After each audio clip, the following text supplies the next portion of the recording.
คิดอนิจจังทุกสิ่งไม่ยั่งยืนจีรัง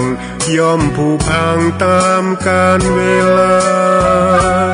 จะฝืนให้ยั่งยืนจนสิ้นโลกาอย่าได้หวังดังปรารถนาองค์พระพุทธาท่านตรัสสอนไว้เกิดแล้วคงไม่แคล้วต้องชราแก่อาคราวแก่สมปัญญาทั่วภารามีถมไปเจ็บทุกข์ย่อมเวียนวนมีพ้นใครๆสัตว์โลกล้วนรู้แน่แก่ใจเกิดแก่เจ็บตายหลีกไปไม่พ้นใครหลงคิดหลงติดอัตตาว่าใจแจ้งกมลแม้นใครปลงได้คงสุขล้นชีวิตมีมองมนเกิดมาเป็นคนสมบูรณ์ดับหายเพียงร่างกายไว้ชีวาแต่กุศลผลกรรมทำมาย่อมแปลงค่ากลายเป็นทุนส่งผลให้ทุกคนเวียนวนไม่สูญสุขและทุกข์เป็นไปตามทุนที่พวกคุณได้ก่อทำมา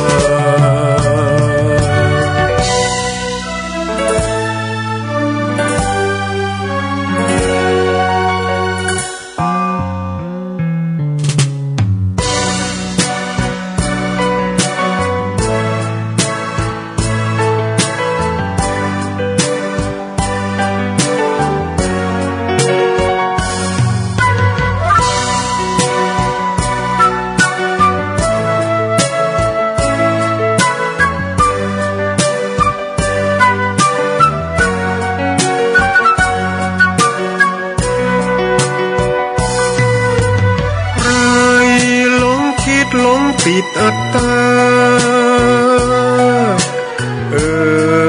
ว่าใจแจ้งกมล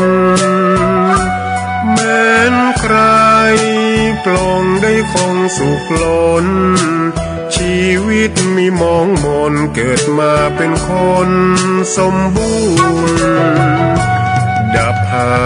ยเพียงร่างกายไว้ชีวาแต่กุศลผลกรรมทำมาย่อมแปลงค่ากลายเป็นทุนส่งผลให้ทุกคนเวียนวนไม่สูญสุขและทุกข์เป็นไปตามทุนที่พวกคุณได้ก่อทำมา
ตำนาน1,300 กว่าปีแม่จามเทวีสร้างพระเจดีย์ที่วัดดอยน้อยพร้อมเจดีย์โคงอีกองค์เคียงคู่อยู่ดอยสลับก้อนหินใหญ่น้อยร้อยเรียงหน้าอัศจรรย์พระธาตุสีทองแงนมองฝูงพึ่งทำรังช่างมีบุญคลังพลังศักดิ์สิทธิ์บนนั้นกล่าวคำไหว้สา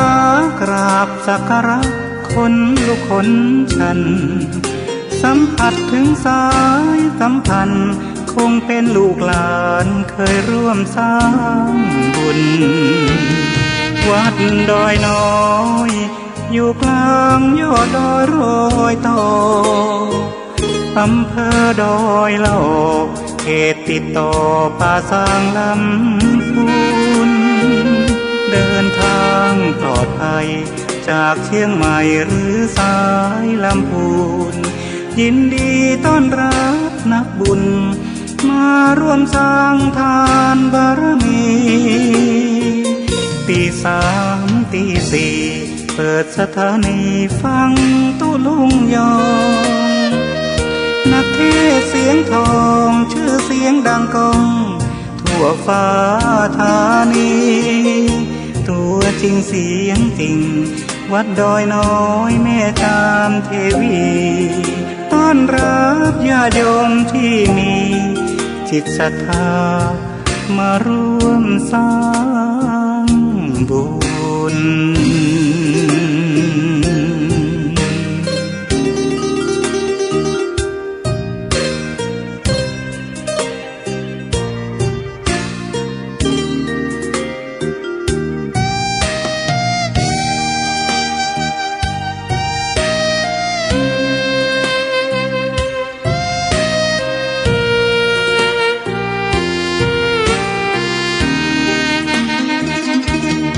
วัดดอยน้อยอยู่กลางยอดดอยโรยต่ออำเภอดอยเหล่าเขตติดต่อป่าสางลำพูนเดินทางปลอดภัยจากเชียงใหม่หรือสายลำพูนยินดีต้อนรับนักบุญมาร่วมสร้างทานบารมีตีสามตีสี่เปิดสถานีฟังตุลุงยองนักเทศเสียงทองชื่อเสียงดังก้องทั่วฟ้าธานีตัวจริงเสียงจริงวัดดอยน้อยแม่จามเทวีต้อนรับญาติโยมที่มีจิตศรัทธา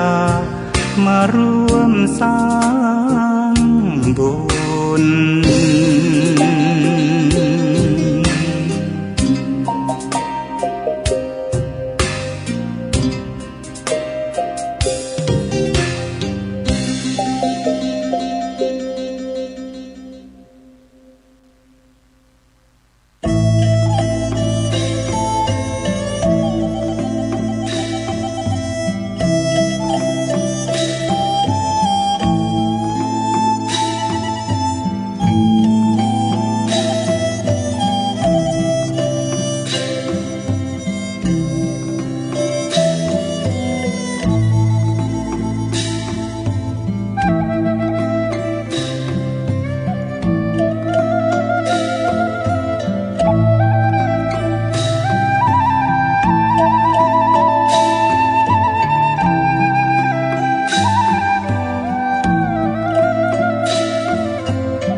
พฤกษบภกาสร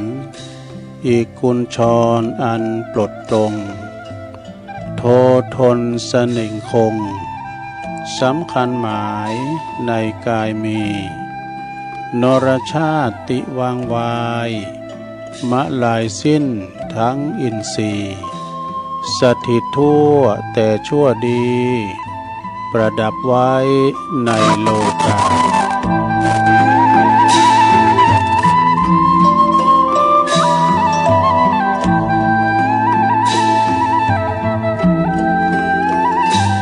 ตื่นเจ้าขึ้นมาก็ยิ้มแย้มแจ่มใสทุกโศกโลกภัยหายไปหมดสิ้นก็ขอความนอบน้อมแต่พระรัตนตรัยอันมีพระพุทธพระธรรมพระสงฆ์เป็นสรณะที่พึ่ง กราบแนบไต่ไหวสาถวายความเคารพมายังครูบาอาจารย์พระมหาเถรานุเถระท่านเจ้าคณะพระสังฆาธิการพระภิกษุสามเณรเจ้าจุโตนจุองค์กุวัดวาอารามพร้อมตึงสำนักติภักสงฆ์โดยขอความเจริญในธรรมเจริญปอนมายังบรรดาปออกไม่ออกศรัทธาตันสาธุชนนักศีลนักบุญคุณดีหมู่เฮาเจ้าขาดทั้งหลายแตกตื่นมื่นตามาก่อมาฟังรายการสัพเพเหระปกิณกะขอนลุงไก่แจ้งรายการเสียงธรรมแสงทองรายการเสียงธรรมแสงทองนี้ก็รับผิดชอบบริหารเวลา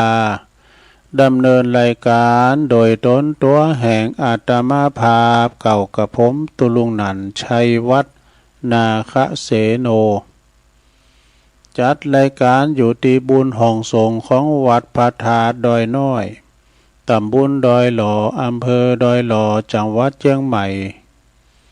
ก็มาพบมาปะกันเนาะในยามค่ำคืนเปิ่นรับไหลกันรับนอนกันรับโมน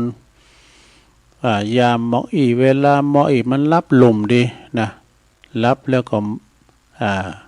ตื่นมาโหลดเดียวมันสบายแต่บางคนนี่ก็นอนบัลลับเนาะกระสายกระซับก็เลยมาฟังรายการตุลุงนะ ก็มาฟังรายการตุลุงประคับประคองไปคือมันแจ้งดีควายงามแล้วก็ลุกประเดี๋ยวนี้มันเจ้าอยู่นะก่อนนี้เขาได้ฟังเสียงจากนกกาปูด ก็มันห้องมันก็ห้องปิ้นตอนเหมือนกันนะมันก็ได้อย่างไก่ขันเนี่ยเนาะสะทามันก็อย่างอีจ่ากับอีจันนี่นะจักกะจันนี่นะก็มันห้องเนี่ยมันห้องกันปิ้นหมูก็มันย่างก็ย่างกันคำเดียวนะจักกะจันก่อนปีใหม่เนี่ยนะสะทาก่อนสงกรานต์เนี่ยโธ่มันก็ถ้าได้อย่างเข้าสวดมนต์นี่จ้ะก็ถึงเวลาก็ห้องพร้อมกันหมดเวลาย่างก็ย่างพร้อมกันแมงจักกะจันหรือว่าแมงอีจ่านี่นะเมื่อมาปะกันแล้วศรัทธาญาติโยมต่างหลายก่อนที่ตุลุงจะไปตั้งคืนบุญแห่งสถานีวิทยุต่างๆเนาะที่เปิ้นมีบุญต่อโสตประสาทหูเฮาได้ฟังกันเปิ้นก็กล้องสัญญาณบัดลิงสัญญาณเฮาก็บ่ได้ยินนะเด้อตุลุงจะอู่ดีปานใดก็ตามมาถึงพดผิวตึกที่ห้องสี่เหลี่ยมเนี่ย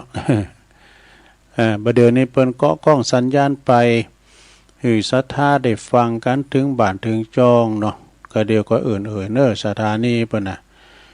แล้วตุลุงจะมาสวดมนต์ก่อนนะไหวพระสวดมนต์ก่อนเปิดความเป็นสิริเป็นมังกรเป็นมงคลกับคุ้มโหหอเฮินเฮาลูกหลานตันเต่าศรัทธาญาติโยมได้อยู่ดีมีสุขเด้อเหมือนกับตุลุงไปนางสวดมนต์ที่ห้องที่หิ่งพระนะที่ห้องพระนี่เนาะขจัดปัดเป่าโพยภัยเสน่ห์จังไรต่างหลายมาลายหายสิ้นขอให้อันอยู่ดีมีสุขกันเด้อรับดีฝันดีเนาะพร้อมแล้วก็กราบหนึ่งกราบสองกราบสามอิมินาสกาเลนะพุทธังอภิปูชยามาอิมินาสกาเลนะธัมมังอภิปูชยามาอิมินาสกาเลนะสังฆังอภิปูชยามาอะระหังสัมมาสัมพุทโธ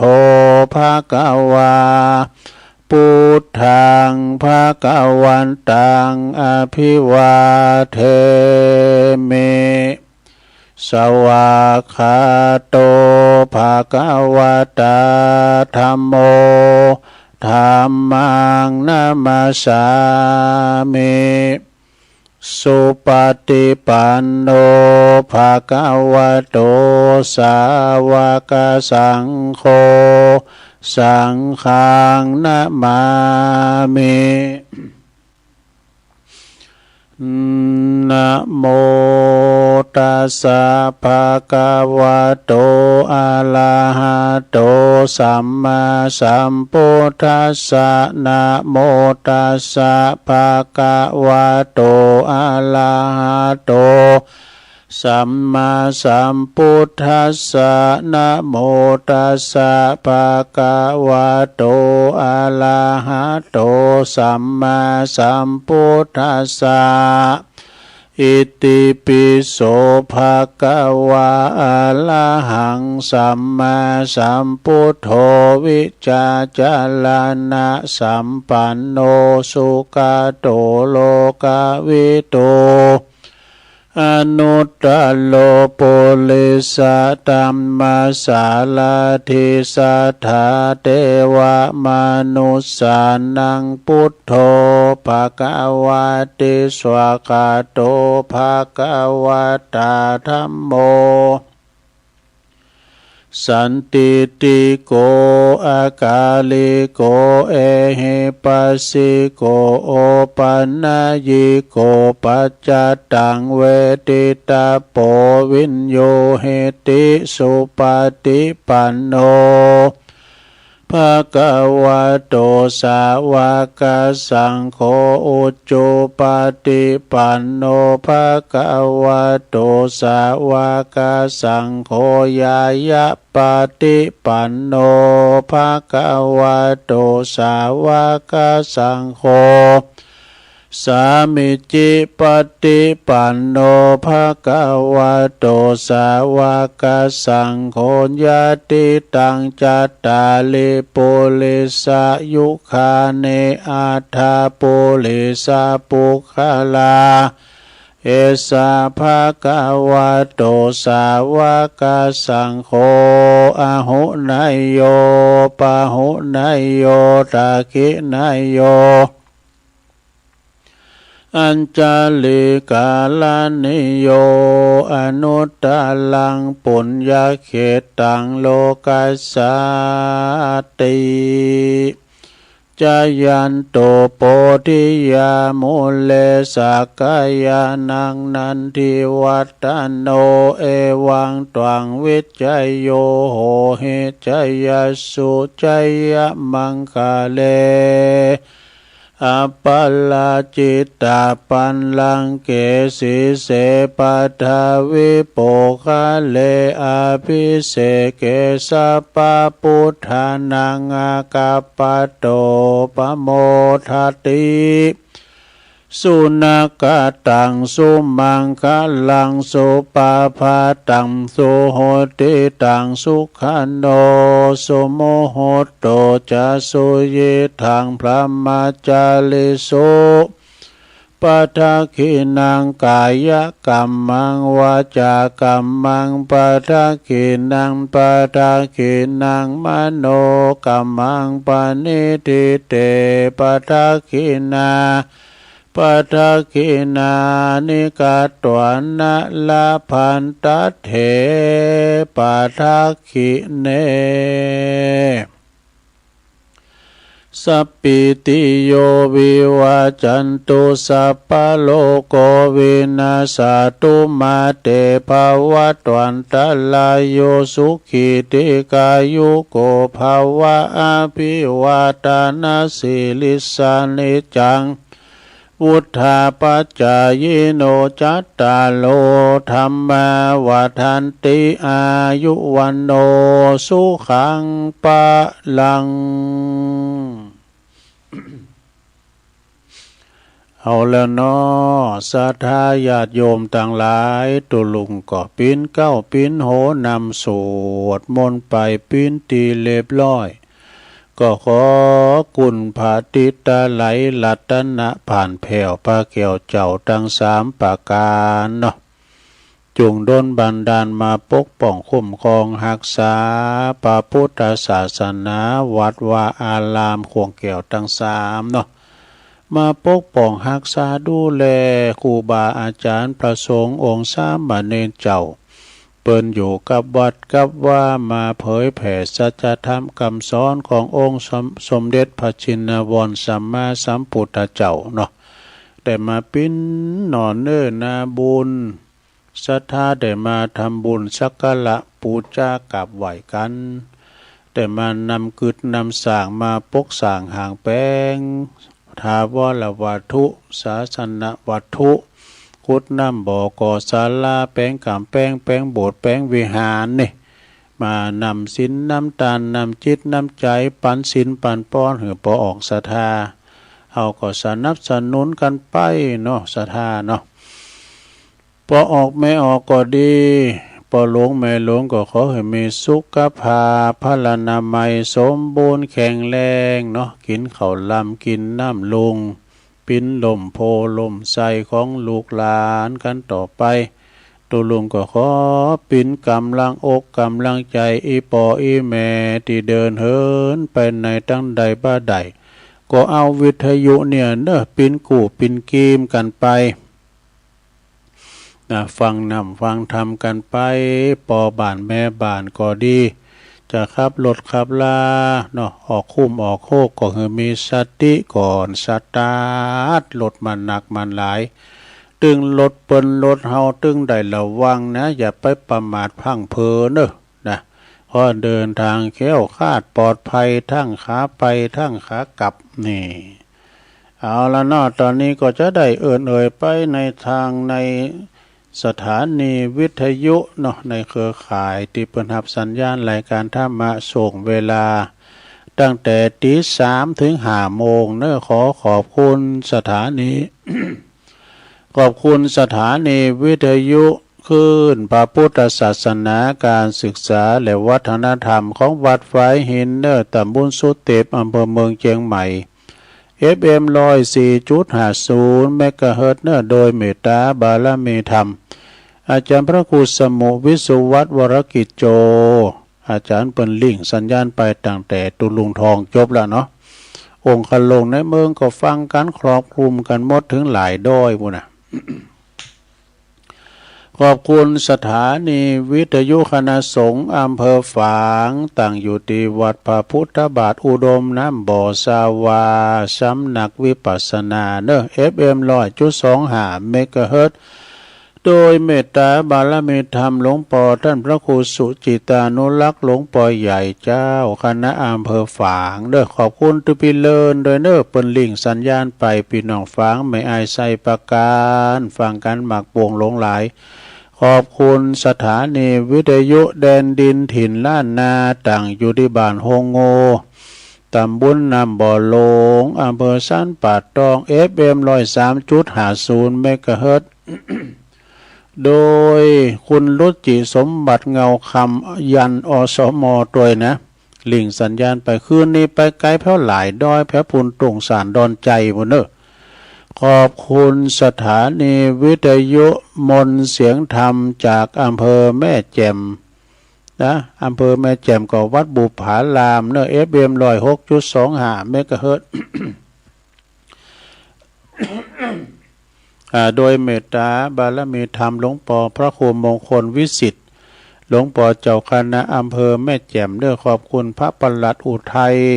ตึง2 อุทัยโดยพี่น้องแม่แจ่มก็ฟังกันหลายขอบคุณสถานีวิทยุเน็กเนลเรดิโอนะ FM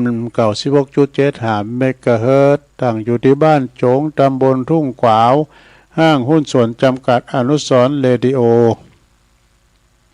อำเภอเมืองปานจังหวัดลำปางขอบคุณสถานีวิทยุชุมชนคนเหนือเขื่อนตั้งอยู่ที่บ้านดงดำอำเภอฮอดจังหวัดเชียงใหม่ FM 90.75 เมกะเฮิรตซ์เนอะและขอบคุณสถานีวิทยุวิทยาลัยสงฆ์นครลำปางนะวัดบุญญาวาสวิหาร FM 106.50 เมกะเฮิรตซ์เนอะโดยท่านดร.จิรศักดิ์ปันลำผู้อำนวยการสถานีขอบคุณ ขอขอบคุณดังท่านดร.พัชริยาฟองจันตาเปิ้นก็ลิงก์สัญญาณไปฝ่ายวิทยุเนอะพี่น้องต่างลำปางก็ฟังกันหลายสีคำเรดิโอพี่น้องบ้านไกลเนอะบ้านนาเหลืองนอกอำเภอเวียงสาจังหวัดน่านเนอะ FM 92.50 เมกะเฮิรตซ์อันนี้ปุ่นเมืองน่านหมดเนาะ อันนี้ก็เป็นรายชื่อรายนามของคืนบุญสถานีแต่ละคืนเนอะตีเปิ้นลิงก์สัญญาณไปสถากันมีเปิ้นเฮาก็ไม่ได้ยินเนาะอันนี้ก็ย้อนเปิ้นได้ลิงก์สัญญาณไปเฮาก็ถึงได้มาปะมาปบกันนะวันนี้มาปบมาปะกันก็ตรงกับวันศุกร์แล้วเนอะวันนี้นะสถาญาติโยมศุกร์เอาเราเสาร์เอาหน่วยวันศุกร์วันศุกร์ที่17นั่นนะสดาวันนี้นะ17แล้ววันศุกร์นะวันศุกร์ที่17แล้วเป็นเดือนตุลาคมพุทธศักราช2568เข้ามากึ่งเดือนแล้วเนอะตุลานี่นะก็ศรัทธาญาติโยมตื่นคืนกันขืนมาแล้ววันนี้มาพบมาปะกันแล้วก็บ่เหือกาดแก้วเซเวลาวันนี้จะเอาความกตัญญูกตเวทีนะเป็นนิมิตหมายของความเป็นคุณดีแล้วก็จะเล่าถึงในธรรมเนาะจะเล่าถึงธรรมบรรยายนะตะโปตะมะนี่นะประวัติแจ้งมาแจ้งไปพองไอ้นะแจ้งมามืดไปแจ้งมามืดมาแจ้งไปแจ้งมาก็แจ้งไปนะมันจะเป็นเชื่อใดเป็นธรรมบรรยายแล้วก็เอาความกตัญญูมาหวายก่อนเนาะฟังกันไปศรัทธาฟังไปก็รับไปเนอะความกตัญญูกตเวทีก็เป็นฐานตีเป็นตีรองหลับเป็นตีงอกเงยขึ้นแห่งคุณงามความดีอย่างอื่นเช่นกันหากว่าขาดความกตัญญูกตเวทีแล้วนะความดีอย่างอื่นเนี่ยก็หามีไม่ในการขาดกตัญญูไปแล้วนะอย่างอื่นก็ไม่ต้องมีไอ้น่ะเป็นว่านะฉะนั้นท่านจงกล่าวตัวเปิ้นถึงกล่าวไว้ว่านิมิตตังสาธุลูปานังกตัญญูกตเวทิตาความกตัญญูเนี่ยเป็นนิมิตหมายของความเป็นเครื่องหมายของความเป็นคนดีนะถ้าบุคคลใดปรารถนาความกตัญญูกตเวทีแล้วผู้นั้นยอมได้ชื่อว่าเป็นคนบดีเป็นคนบดีเป็นคนอกตัญญูบ่คนคบบ่คนสมาคมไว้นะสมมติว่าคนที่เป็นอกตัญญูไว้นะเปิ้นว่าไม่เต้าของคุณเถ่านี่ยังมีประโยชน์มากกว่าคุณอกตัญญูน่ะเนาะอกตัญญู ก็เพราะว่าไม่เต้านี่ยังใจค้ำยันกายบ่เหือโซนเซหกล้มใจป้องกันสัตว์ร้ายต่างๆได้นะส่วนบุคคลที่เป็นคุณอกตัญญูนั้นมีแต่จะเบียดเบียนให้ได้รับความเดือดร้อนฝ่ายเดียว ฉะนั้นทุกชีวิตมีความตายเนาะเป็นติดสุดเนอะศรัทธาบ่ว่าจะเป็นเด็กน้อยเด็กขาผู้รักผู้ใหญ่นะบ่ว่าเป็นยิ่งหรือว่าเป็นใจยาจกวรรณภิโภคุณคอหรือว่าเศรษฐีอภิมหาเศรษฐีน่ะล้วนตายโดยกันทั้งนั้นบ่มีไผที่จะหลีกเลี่ยงปนไปได้และเมื่อความตายไปแล้วเนาะนะเมื่อความตายไปแล้วก็เอาเฮาลุ่มหายแต่จากไปก็เอาเข้าของเงินคำสัมปติทรัพย์สินสลิงคารทุกสิ่งทุกอย่างก็เอาไปโดยบ่ได้สักอย่างนะเปิ้นว่ามีเงินมีทองก็ส่งตึกโรงยาโรงพยาบาลมีลูกมีหลานก็ไปส่งตึกป่าเหี่ยวป่าจ้านะลูกก่อมไปตัวเฮาแม่ก่อมไปตัวเฮาเองกะนะเมื่อเฮามาคนเดียวเฮาก็ไปคนเดียวเป่าเปียวเดียวได้ยามหนุ่มยามกำก็ไปปะกันที่โรงเหล่าอย่างท่านพระครูว่าน่ะ อย่าเมื่อเถ่ามาก็ไปปะกันที่หงยุกหงยาเวลาเฮามรณะไปปะกันที่เชิงตะกอนเน้อลงเน้อเกิดมาโตเปล่าเฮาก็ไปโตเปล่าบ้านจองหอเฮิรนบางทีแปลงเสียงเป็น200,000 300,000ลองหามดลุมหายใจกะบ้านเฮิรนเฮาแปลงแต่เสียงเป็น200,000 300,000เขาเยิงมือเฮาขึ้นบุญเฮิรนเอาหามเฮานอนลุมกันลางบ่ในที่สุดก็ไปสูงตึกสุขสันต์ปัจจาเนาะแม่ว่าจือเสียงเกียรติยศคุณงามความดีที่ตนทำไว้แล้วตอนนั้นเด้อที่จะปรากฏอยู่ให้คุณประจักษ์แล้วก็กล่าวถึงมีพุทธภาษิตเปิ้นกล่าวรับรองไว้ว่ารูปังชิรติมัจจานังรูปร่างกายของสัตว์ทั้งหลายย่อมเสื่อมสลายไปนามโคตตังนชิรติแต่ว่าจือเสียงและก็วงตระกูลหาเสื่อมสลายไปไม่นี่ดังที่ท่านได้มีคำเป็นว่ามีกรรมชั้นสันสกฤษณาสอนน้องว่าอันให้ตุลุงวามเจ้าแหละเนาะพฤกษบภกาสอนอีกกุญชรอันปลดปลงโททนเสน่งคงสำคัญหมายในกายมีนรชาติวางวายมาลายสิ้นทั้งอินทรีย์สถิตทั่วแต่ชั่วดีประดับไว้ในโลกา อันนี้เปิ้นเขียนมาแถมกว่าอ่านซ้ำไปแถมตุลุงจะเข้ารายการตุลุงจะวากรให้หน่อย วากรก่อนนำไปหน่อยเนาะพอดีมันมาซุบจับกันนี่แล้วเป็นแปลเป็นคุณแปลเป็นเมืองเฮาประกอบว่าโง่ควายจ้างม้าตายแล้วเหลือหนังดูเขาคุณยังเอาใจกันใดจ๋าหลวงสุดตับปุ้มปลดใส่คุณเฮาก็ยังกินล่ำอิ่มต้องมนุษย์เฮาตายสหายปีน้องไผบ่ห่วงของอะไรสุดแต่ดูโพก็เอาควางเสียไก่กูจักเป็นไผผีมาหลอกบ้านผีมาหลอกบ้านเนี่ยสดาญาติโยมทั้งหลายเนาะก็จะมีแต่คุณงามความดีแล้วก็ความชั่วความดีความชั่วเท่านั้นที่ฝากฟังไว้ให้คุณกล่าวขานเมื่อก่อนรู้นั้นน่ะเนาะไอ้เนาะเมื่อก่อนนะปออันนั้นน่ะปออันนี้นะเพิ่นอยู่วัดอยู่ว่าประจำมาได้บ่ต้องมากวาดวัดก็ว่าใส่เข้าบาตรกันแต่กล่าวขานไปอย่างอีเนาะกล่าวขานตั้งดีนะสมมติว่าหมอนันหมอนันเนี่ยมันพ้นคุ้นบัดดีนี่คำปอคำแม่ลักเล็กขโมยน้อยนะตายไปก็เดียวเชื่อว่านะมันตรงกันขำสมาเนี่ยหากแม่นว่าทำความดีเอาไว้เขาก็จักซักเสริญเถิดทูลถ้าสร้างอนุสาวรีย์ไว้เป็นอนุสรณ์สดุดีแต่ถ้าหากว่าทำความชั่วเอาไว้แล้วใส่เนอตายไปแล้วก็จะไม่แต่คุณสาบแช่งนินทาใดเสริมเสจือเสงวงตระกูลเป็นต้นนะตามหลักแห่งพระพุทธศาสนาตันจำแนกบุคคลไว้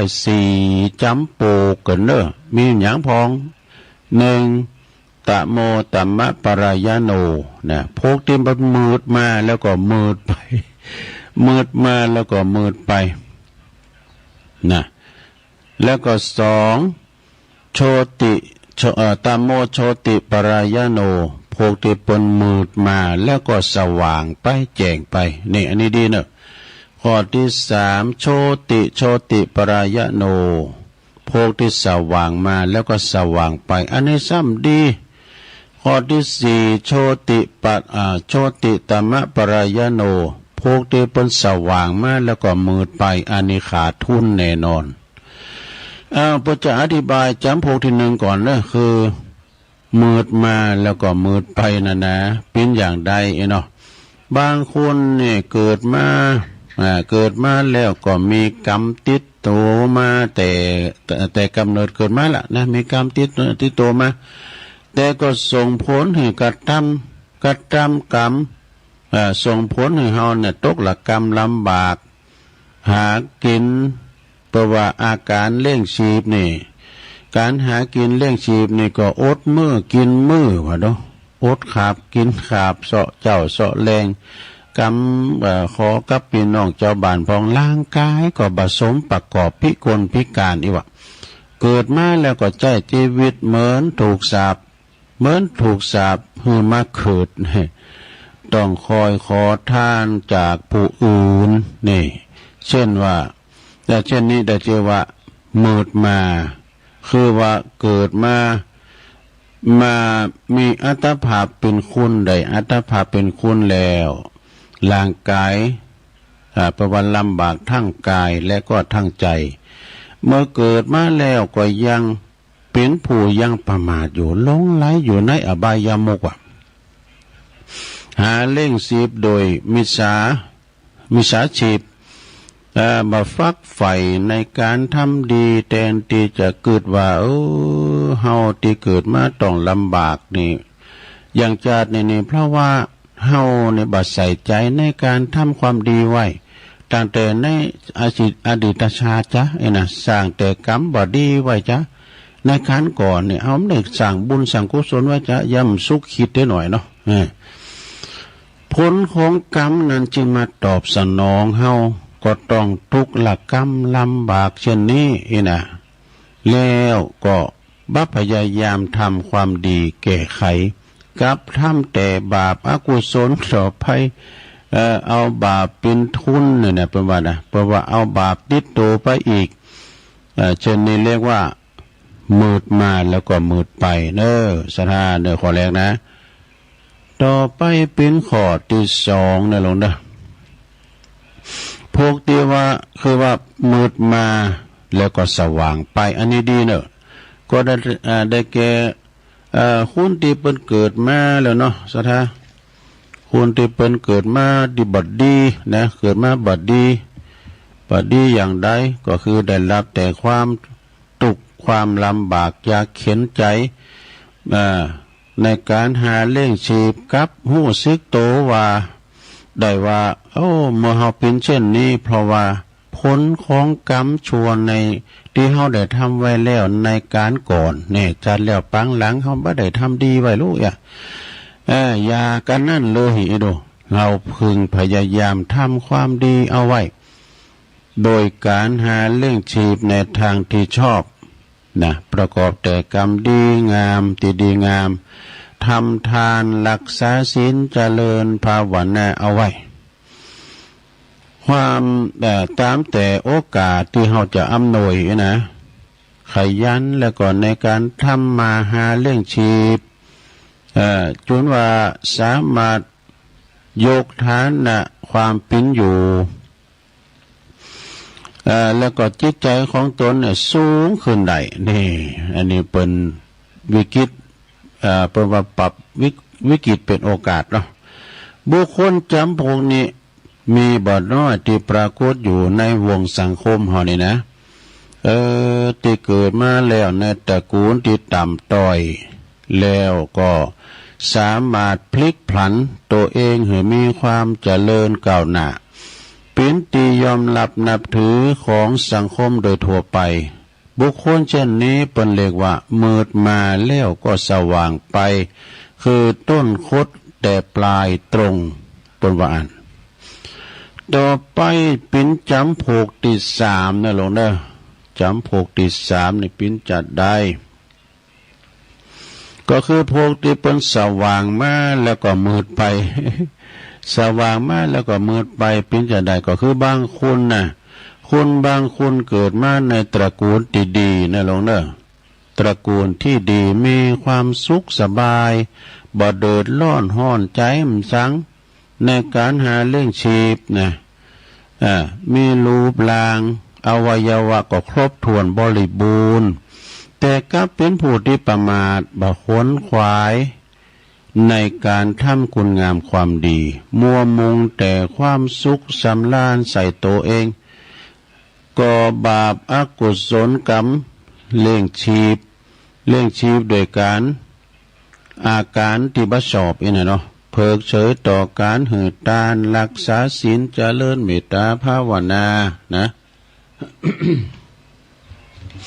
พ บ่ได้ก่อกรรมกระทำคุณงามความดี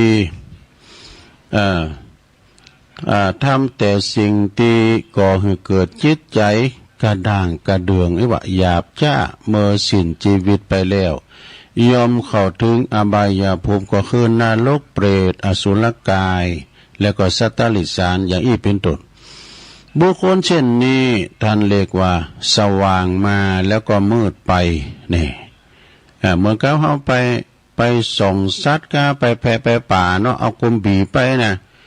ตู้กำก่อนนี่แจงเรื่องนะก็ไฟฉายหน่อยกลมบีนะฐานมันใหม่อยู่นะกำปีกมาฐานมันหมดกว่างุมเตามานี่เอาที่ไหนไปดูตั้งเนี่ยปุตโตผมได้ละมือสว่างมาละเมิดไปมาดีแต่ไปบ่ดีเช่นเป็นชีวิตที่ขาดทุนเปล่าศูนย์อยู่นี่เปล่าประโยชน์ศูนย์โยนเอาต่อไปจำปกที่สี่เหรอคือหยังจำปกที่สี่นี่ก็ได้ชื่อว่าสว่างมาแล้วก็สว่างไปนี่คือคุณในเกิดมาดีในตระกูลที่ดีแล้วนะมีความสุขบริบูรณ์ทุกอย่างโดยผลแห่งกรรมดีที่ตนทำไว้แล้วในการก่อนแล้วยังอาศัยความมีพร้อมทุกสิ่งทุกอย่างของตนนะสร้างแต่คุณงามความดีแบ่งบายหือกินหือตานไปบริจาคสร้างวัดสร้างวาสร้างโบสถ์วิหารบำเพ็ญกุศลมาขึ้นบ่มีความประมาทในการดำเนินชีวิตบุคคลเช่นนี้ชื่อว่าสว่างมาแล้วก็สว่างไปแจ้งมาแจ้งไปเนาะชีวิตที่เกิดมาแล้วจะเกิดมาเมิดหรือว่าจะเกิดมาสว่างก็ตามบ่สำคัญว่าเพราะว่ามันสำคัญมันจะเมิดมาหรือสว่างไปนั้นบ่เป็นข้อที่พึงใส่ใจเนาะเป็นที่พึงใส่ใจตอนที่เขาจะไปนั้นต่างหากว่านะตอนที่เขากำลังจะไปนะเขาต้องสว่างไปเด้อนะไม่ใช่ว่ามืดไปนะสว่างไปแล้วก็โดยสว่างโดยคุณงามความดีสว่างโดยธรรมสว่างโดยศีลสว่างโดยสมาธิสว่างโดยปัญญานี่นะเนี่ยเป็นว่าซะนะบางพองนี่ก็โหงลูกโหงล้านโหงทรัพย์สลิงคานโหงสมบัติภาษาฐานเพิ่นว่าปรุงว่างเฮ็ดเด้อน่ะบางคนนี่ก็อย่างแนะนำก่อนเนาะโอ้ท่านเศรษฐีนี่ก่อนเพิ่นมีธนาคารก็เงินคำกำแก้วก็เอาคู่ไปฝังที่จุ้มปลูกเอาไปฝังว่าจุ้มปลูกเพื่อว่าจะถอดจิตเนี่ยจิตมันตกอยู่ตะบูนทรัพย์สมบัติไปเกิดเป็นสัตว์เลี้ยงสารเป็นงูเฝ้าเป็นปุสมเฝ้าทรัพย์บ่ได้ไปพูดไปเกิดอันนี้ในถ้ำแล้วก็ว่าเหมือนกันนะซะได้เนาะนั้นก็เขียนไปตันไปซะนะตันกล่าวไว้ว่าชีวิตดีสมบูรณ์นั้นนี่ต้องประกอบไปโดยดีสามอย่างดีสามอย่างนี่มีอย่างหนึ่งก็ดีขุมมาใจหนึ่งก็มาดีแบบมีบุญสองอยู่ดีแบบมีคุณและก็สามไปดีแบบมีทุนเนี่ยมีสามอย่างนะเพื่อก็มีอธิบายดังต่อไปนี้เด้อที่ว่าเฮามาดีแบบมีบุญนั้นคือมาดีแบบมีบุญหนุนนำส่งให้เฮาสุขสบายนี่เฮามาเดี๋ยวนี้สถานะมันจะเหมือนกันดูบางคนปวดต้นนางอยู่บนกองเงินกองทองบางคนกำเบื่อหมอเขากินกับพี่น้องชาวบ้านทุนมันมาเหมือนกันดูเฮามีทุนดีเฮาถึงได้มาอยู่ดีๆนี่เนาะมีทรัพย์สินบริวารญาติมิตรถึงพร้อมมีร่างกายครบถ้วน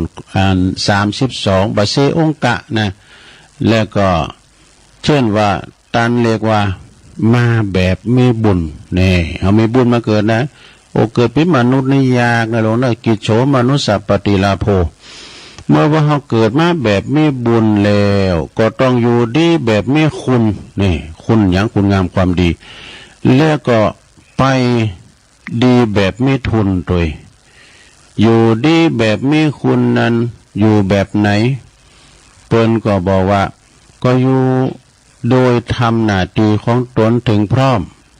ทุกคนเกิดมาล้วนมีหน้าตาที่ต้องรับผิดชอบมีหน้าที่ต้องรับผิดชอบแล้วก็ปฏิบัติต่อกันปิ้นลูกก็มีหน้าที่ของลูกปิ้นพ่อแม่ก็มีหน้าที่ของพ่อของแม่เป็นครูบาอาจารย์ก็มีหน้าที่ของครูบาอาจารย์เป็นข้าราชการทหารตำรวจก็มีหน้าที่อย่างก็ตามก็มีหน้าที่ทั้งนั้นนะเป็นพระเป็นตุก็มีหน้าที่เป็นฆราวาสก็เป็นพระเป็นตุเจ้าก็เป็นฆราวาสญาติโยมเป็นสามีภรรยาเป็นนายกเป็นสสด้วยเป็นสวผู้เป็นผู้ว่าก็ตามเด้อว่าก็มีหน้าที่ด้วยกันทั้งนั้นนะการทำหน้าที่ของตนให้ถึงพร้อมทุกอย่างก็บ่บกพร่องได้ชื่อว่าอยู่ดีแบบมีคุณอยู่ดีแบบมีคุณลูกมีหน้าที่ของลูกก็คือตอบแทนบุญคุณของพ่อของแม่พ่อแม่ก็มีหน้าที่เลี้ยงดูแนะนำสั่งสอนให้ลูกให้เต่าเป็นคนดีอาจารย์ครูบาอาจารย์ก็มีหน้าที่สั่งสอนให้การศึกษาอบรมสั่งสอนศิษย์เป็นพระก็มีหน้าที่เผยแผ่ธรรมะสามีภรรยาก็มีหน้าที่เลี้ยงครอบครัวบ้านนอกใจคู่ครองนะแม่ว่าเป็นเป็นสุมาณเป็นนายกเป็นสสเป็นสวผู้ว่าเปิ้นก็มีหน้าที่ก็คือการบริหารชุมชนการบริหารประเทศชาติให้เจริญรุ่งเรืองนะผู้ที่มีหน้าที่ของตนให้บริสุทธิ์พุทธผ่องบริบูรณ์ให้ถูกต้องแล้วก็บ่ขาดตกบกพร่องแต่อย่างใดก็ยอมได้ชื่อว่าเป็นผู้อยู่ดีแบบมีคุณก็คืออยู่แบบมีคุณงามความดีนั่นเองเนี่ยเมื่อว่าเฮามาดีแบบมีบุญแล้วอยู่ดีแบบมีคุณแล้วเพื่อให้ชีวิตมันสมบูรณ์ยิ่งขึ้นเวลาว่าไปต้องเป็นนั่นแบบเวลาเฮาไปต้องไปแบบมีทุนนะทุนในที่นี้ก็หมายถึงบุญกุศลนี่นะแสดงความตายเป็นสิ่งที่บ่แน่นอนเป็นของที่บ่มีนิมิตบอกหือฮู้ลงหน้าความตายนะว่าเฮาจะตายเมื่อใดเฮาจะไปตายที่ไหนเฮาจะตายเวลาใดเมื่อค่ำยามคืนนะเฮาฮู้หรอกฉะนั้นเวลานี่ฉะนั้นเฮาจึงควรเตรียมตัวก่อนที่เฮาจะตายไว้ให้พร้อมก่อนที่ความตายจะมาถึงเฮานะโดยบ่เพิกเฉยต่อการทำดีดุจผู้ที่จะเดินทางไกลนะจัดเตรียมสเสบียงกลางไว้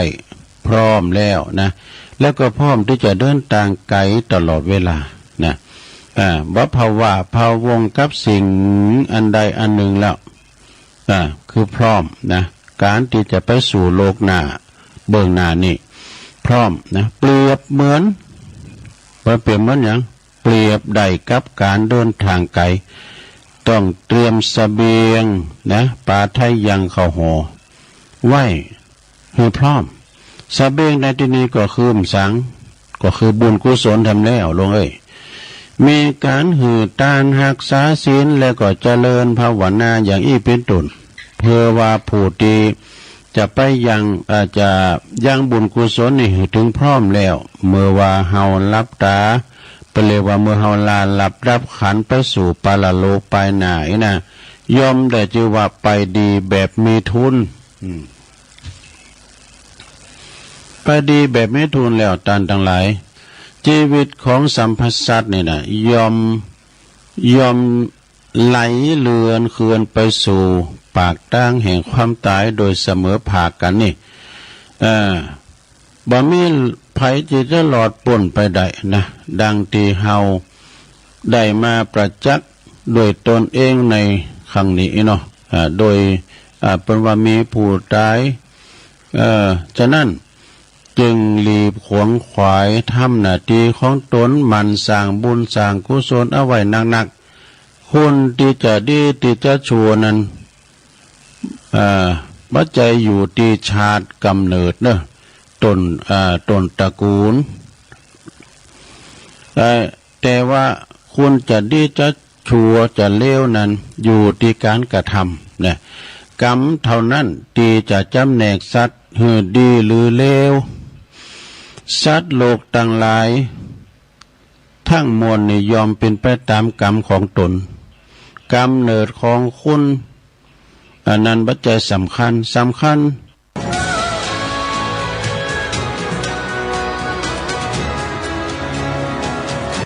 ที่เกิดมาแล้วเขาจะทำดีได้มากมากน้อยแค่ไหนนะ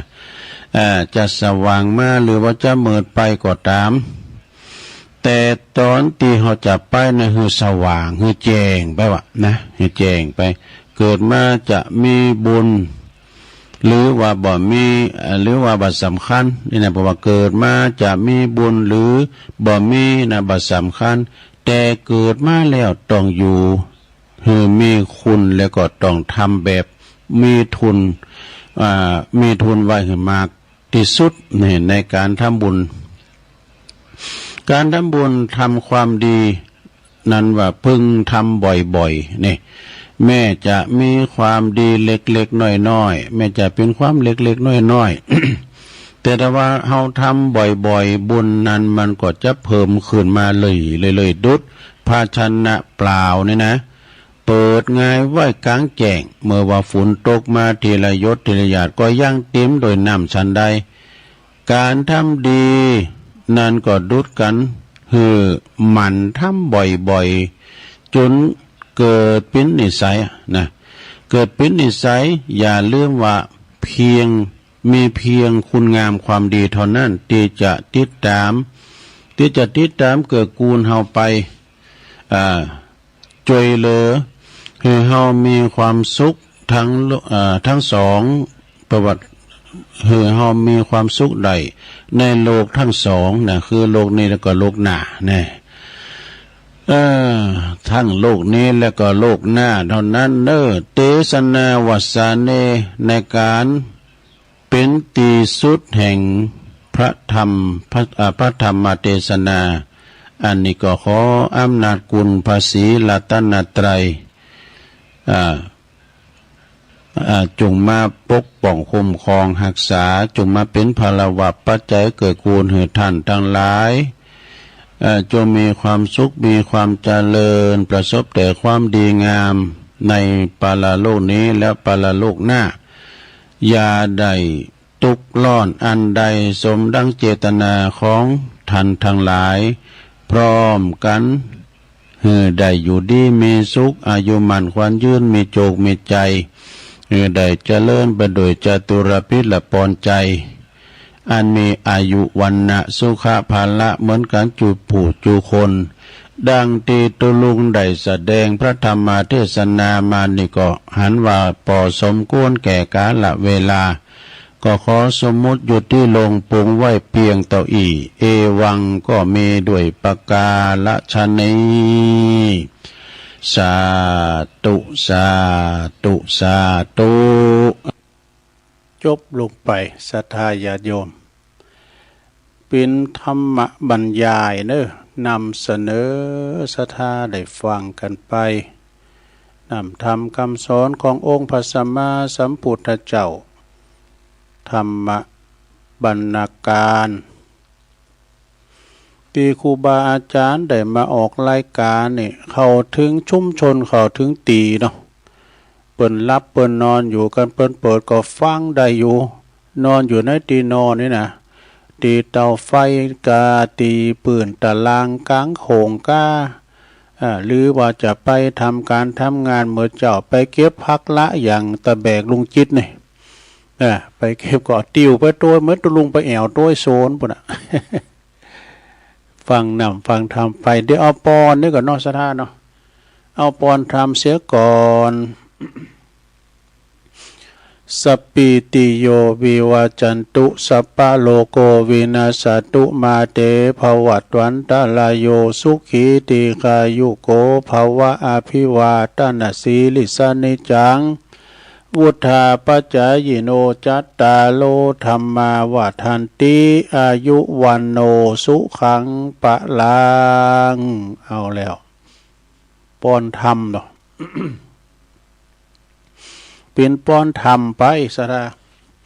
ลูกมาเมื่อเจ้าเดี๋ยวเย็นเปิ้นปันศีลปันป้อนปันป้อนก็ดีนะก็รับปินมงคลเด้อศรัทธาเอาหยังเฮาหือได้หม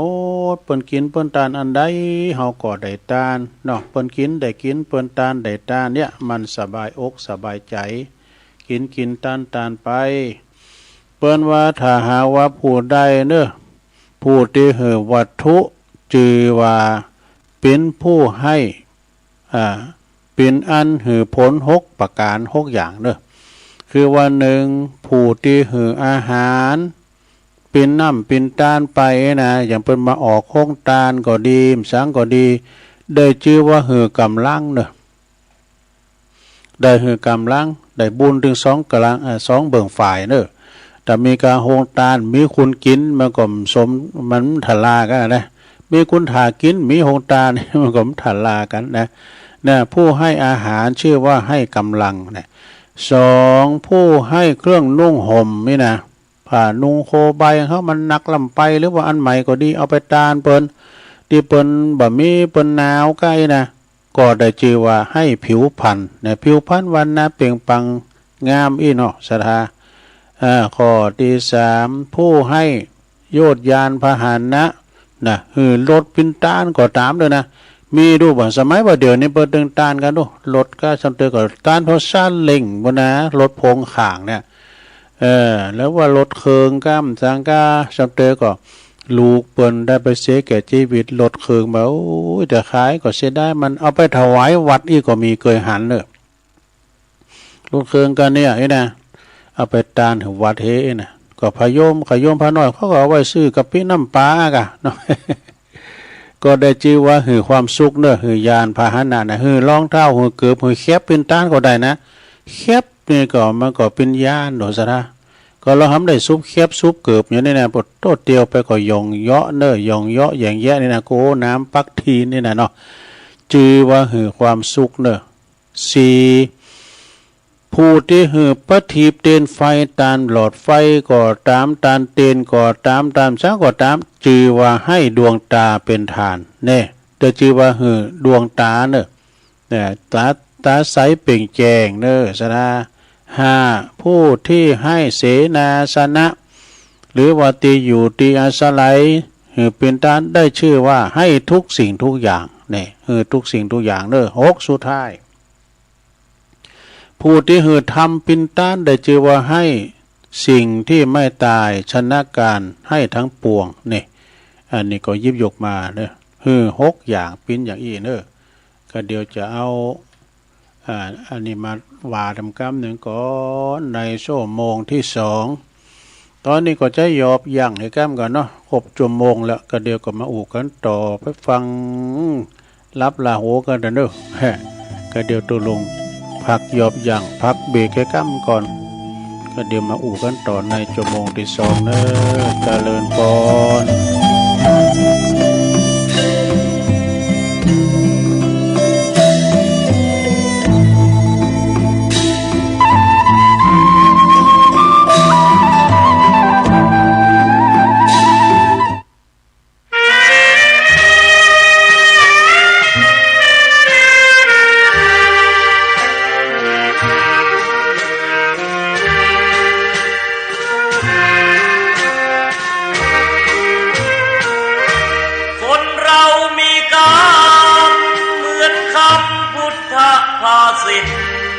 ว่าเกิดมาใช้นี้ชีวิต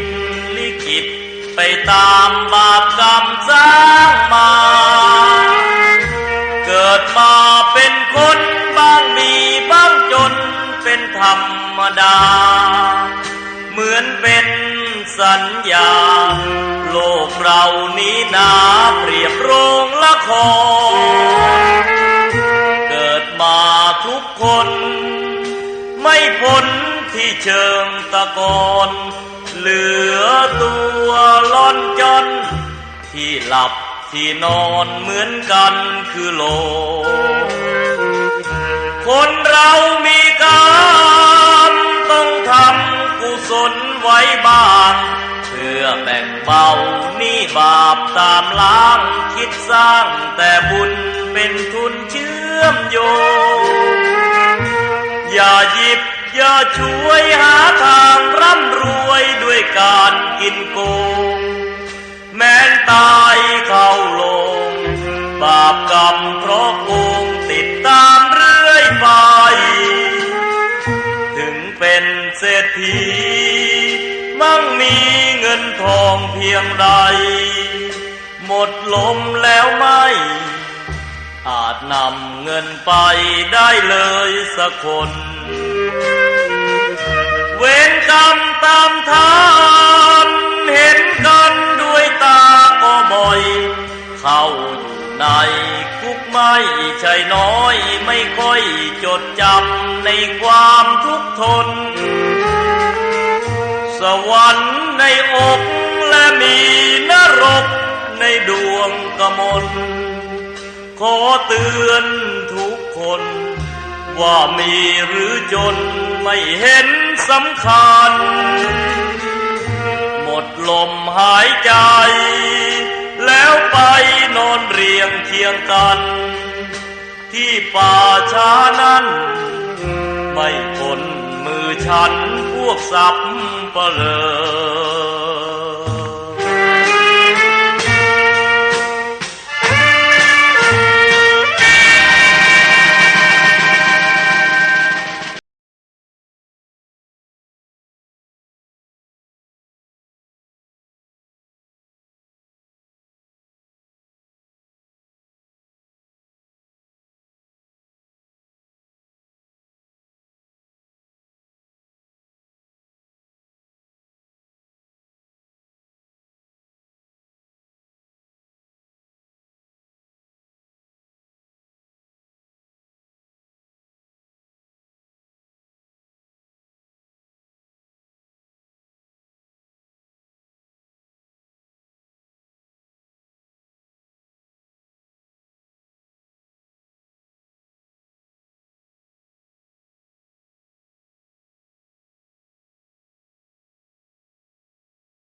ทธา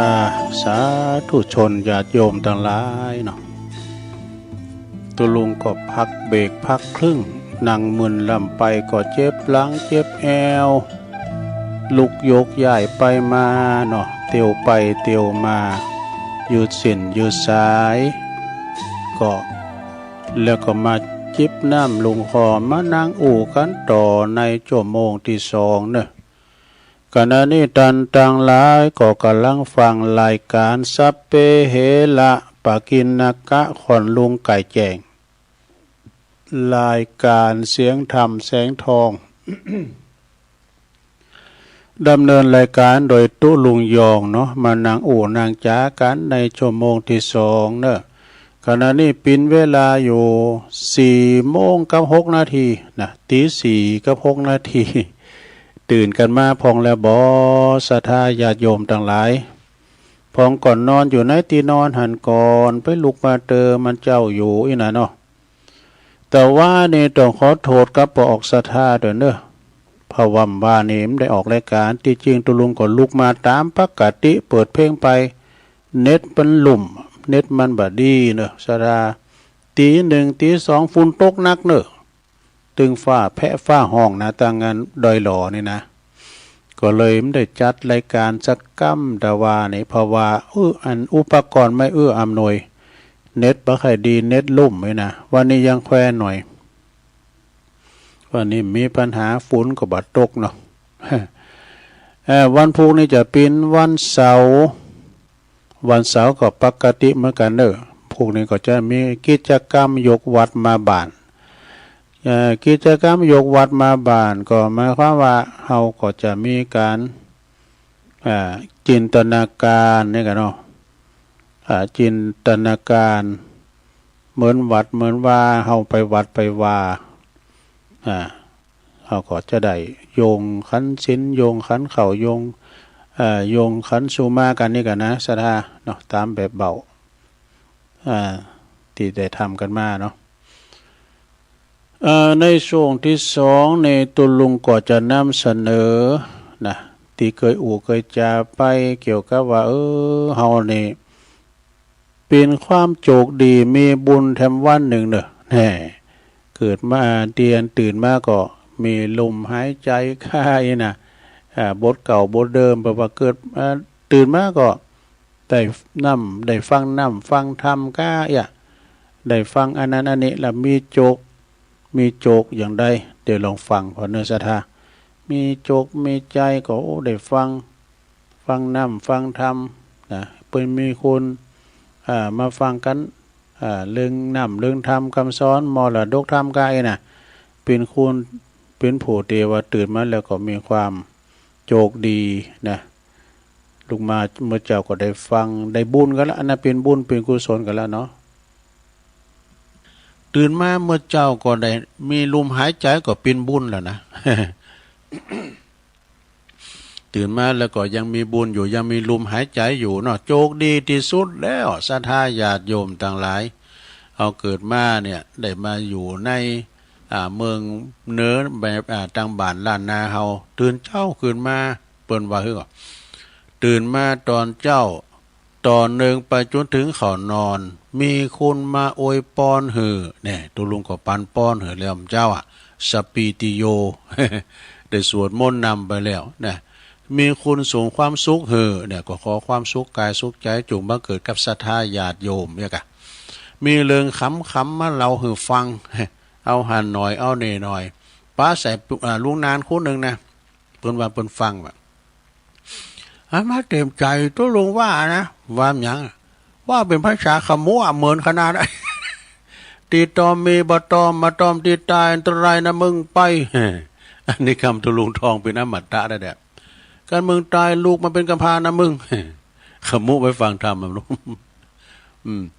อันยังกอดตานลูกกอดตานเมียกอดตานเอาตีนขันนางขันขอมเบยว่าใจขึ้นนะ ก็มาจากตุลุงทองนะเป็นกรรมอมตะนะตุลุงสอบเอามาวายจุคุ้นเถ่าไข่โหยเนาะแล้วก็มีเรื่องคำมาเล่าให้ฟังมีความหูมาฝากเนี่ยแล้วก็เป็นว่ามีธรรมะมา ตุยก็เดี๋ยวจะเตะทำเนอะจะเตะทำมรดกทำปืนเมืองนะแล้วก็มีขอคิดมาเตือนเนาะก็เดี๋ยวจะเอาขอคิดเรื่องหยังเปิ้นว่าพอใจในสิ่งที่ตนมียินดีในสิ่งที่ตนได้คติธรรมนะสโลแกนของหลวงนานนะหลวงนานประหลวงอาคมเตจนาแล้วก็เปิ้นว่ามีขอคิดมาเตือนมีเปิ้นมาโจนอูดโจนคุยแล้วที่ลืมว่าแต่คือมีเพลงเก่าๆอมตะนิรันดร์การมาหือฟังตอนเจ้าโดย เนาะตุลุงก็เปิดไปตามใจผู้จัดขัดใจท่านผู้ฟังเติมไปแม่คนหนึ่งในงานนะตุลุงย่ำเปิดเพลงงานนั้นพ่องเพลงหยังอันเพลงวงจันทร์ไพโรจน์น่ะอันนี้ก็ที่เปิ้นเคยห้องเปิ้นว่านะเปิ้นเคยของวงจันทร์ไพโรจน์นี่ก็หลายเพลงก็เป็นเพลงแม่ครูเขาก็มีนะแม่พิมพ์ของชาติมีเพลงเก่าๆมาฟังนี่โอ้มีตุกอย่างลุงทุนน้อยเพียงแต่ซื้อฐานสองก่อนก็ฟังกันไป อันนี้ก็มาอู่ไว้หน่อยเนาะสถานเนาะตื่นเจ้าคืนมาก็ยิ้มแย้มแจ่มใสนะลงเนอะทุกโศกโรคภัยขอมันหอมมันหายไปหมดเสง อันนี้ก็มายิบยกมาหือสถานได้ฟังกันไปมีอย่างแถมแน่ตุมีแถมอยู่เป็นมีสถาเตียนได้มาปิ้นเจ้าภาพก็กำเดียวก็อ่านจือเนาะมีหันหน่อยนึงมันว่าก็ไปช่วยงานปูนที่วัดแพโป่งเพราะแพโป่งวัดลุงนั้นอ่ายเขาผู้จันนั้นอ่าย ว่ายังปะเด้อเนอะเอามีกรรมมาเก่าไอ้กรรมเนาะก่อนจะเตะทำใครเคียได้หน่อยสถาอันนี้ก็ต่างกันนี่ก่อนชายน้อยเปิ้นสูงมาเคยวาแล้วกันเนาะน้องหลองหนึ่งเปิ้นสูงมานะอันนี้เป็นกรรมต่อโลกโปกห้าใครเคียนได้เด้อสถากรรมบักเก่าหรือว่ากรรมเฮากับกรรมมันเมืองกรรมไทยมันเหมือนกันโดเปิ้นว่ากรรมเมืองแต่ก่อฮู้จักกรรมก่อนะอย่างนั้นก่อนคุณไทยมาอยู่ตั้งเฮาอย่างอันนี้กรรมตุลุงทองมั้งอ่ะเฮ้ยผมนี่แปลได้หมดอ่ะคำเหนือคำเป็นคำไทยคำเมืองผมแปลได้หมดอ่ะดอยแปลว่าภูเขาสะเดาแปลว่าเสรียมกระเทียมแปลว่าหอมขาวกระเพราคือกอมก้อ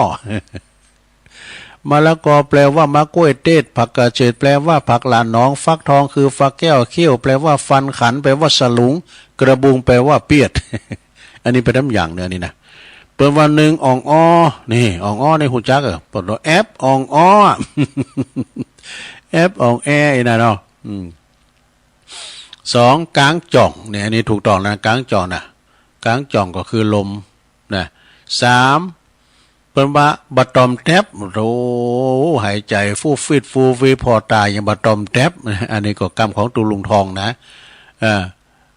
พอตายยังตอมแทบจะรับแลบ่รับแลฟูฟีสี่กับไฟเนี่ยกับไฟการเอาไปตั้งลำปางอันกับไฟไม่ก็ไอ้น่ะเปิ้นหูเหลืองอ่ะก็ว่าแป้มไม่ก่อนเปิ้นว่าแป้มว่า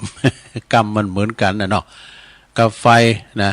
แล้วก็ไม่แส่อันนี้ก็ไม่แส่เนี่ยก็ไม่เลวถ้าเป็นคำไทยนะไม่เลวไม่แส่นี่บ่โดนล้างเดี๋ยวลุงไม่แส่กับร้อยน่ะลุงไว้เนี่ยไม่แส่แล้วก็เพราะว่าปูสลีในย้ำใจเด้อถ้ากำยองได้ว่าผาสือเนอะผาสือนะสลีพอหุ่นอย่างสลีมาตั้งอันเดียวกำตุลุงทองเหมือนกันนะ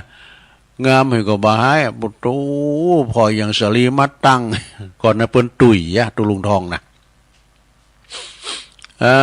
แล้วก็เปิ้นว่าปักกระตืนเนี่ยปักกระตืนเพลงกันนะเปิ้นก็ห้องเหรอเนาะปักกระตืนนี่นะเดี๋ยวก่อนเด้อลุงโจมตัวหลงวันพุกจะเกี่ยวข้าวเป็นวันดีก็เดี๋ยวก่อนเด้อพอปักกระตืนก็เด้อเก่ง5-9เสียติดกับจัน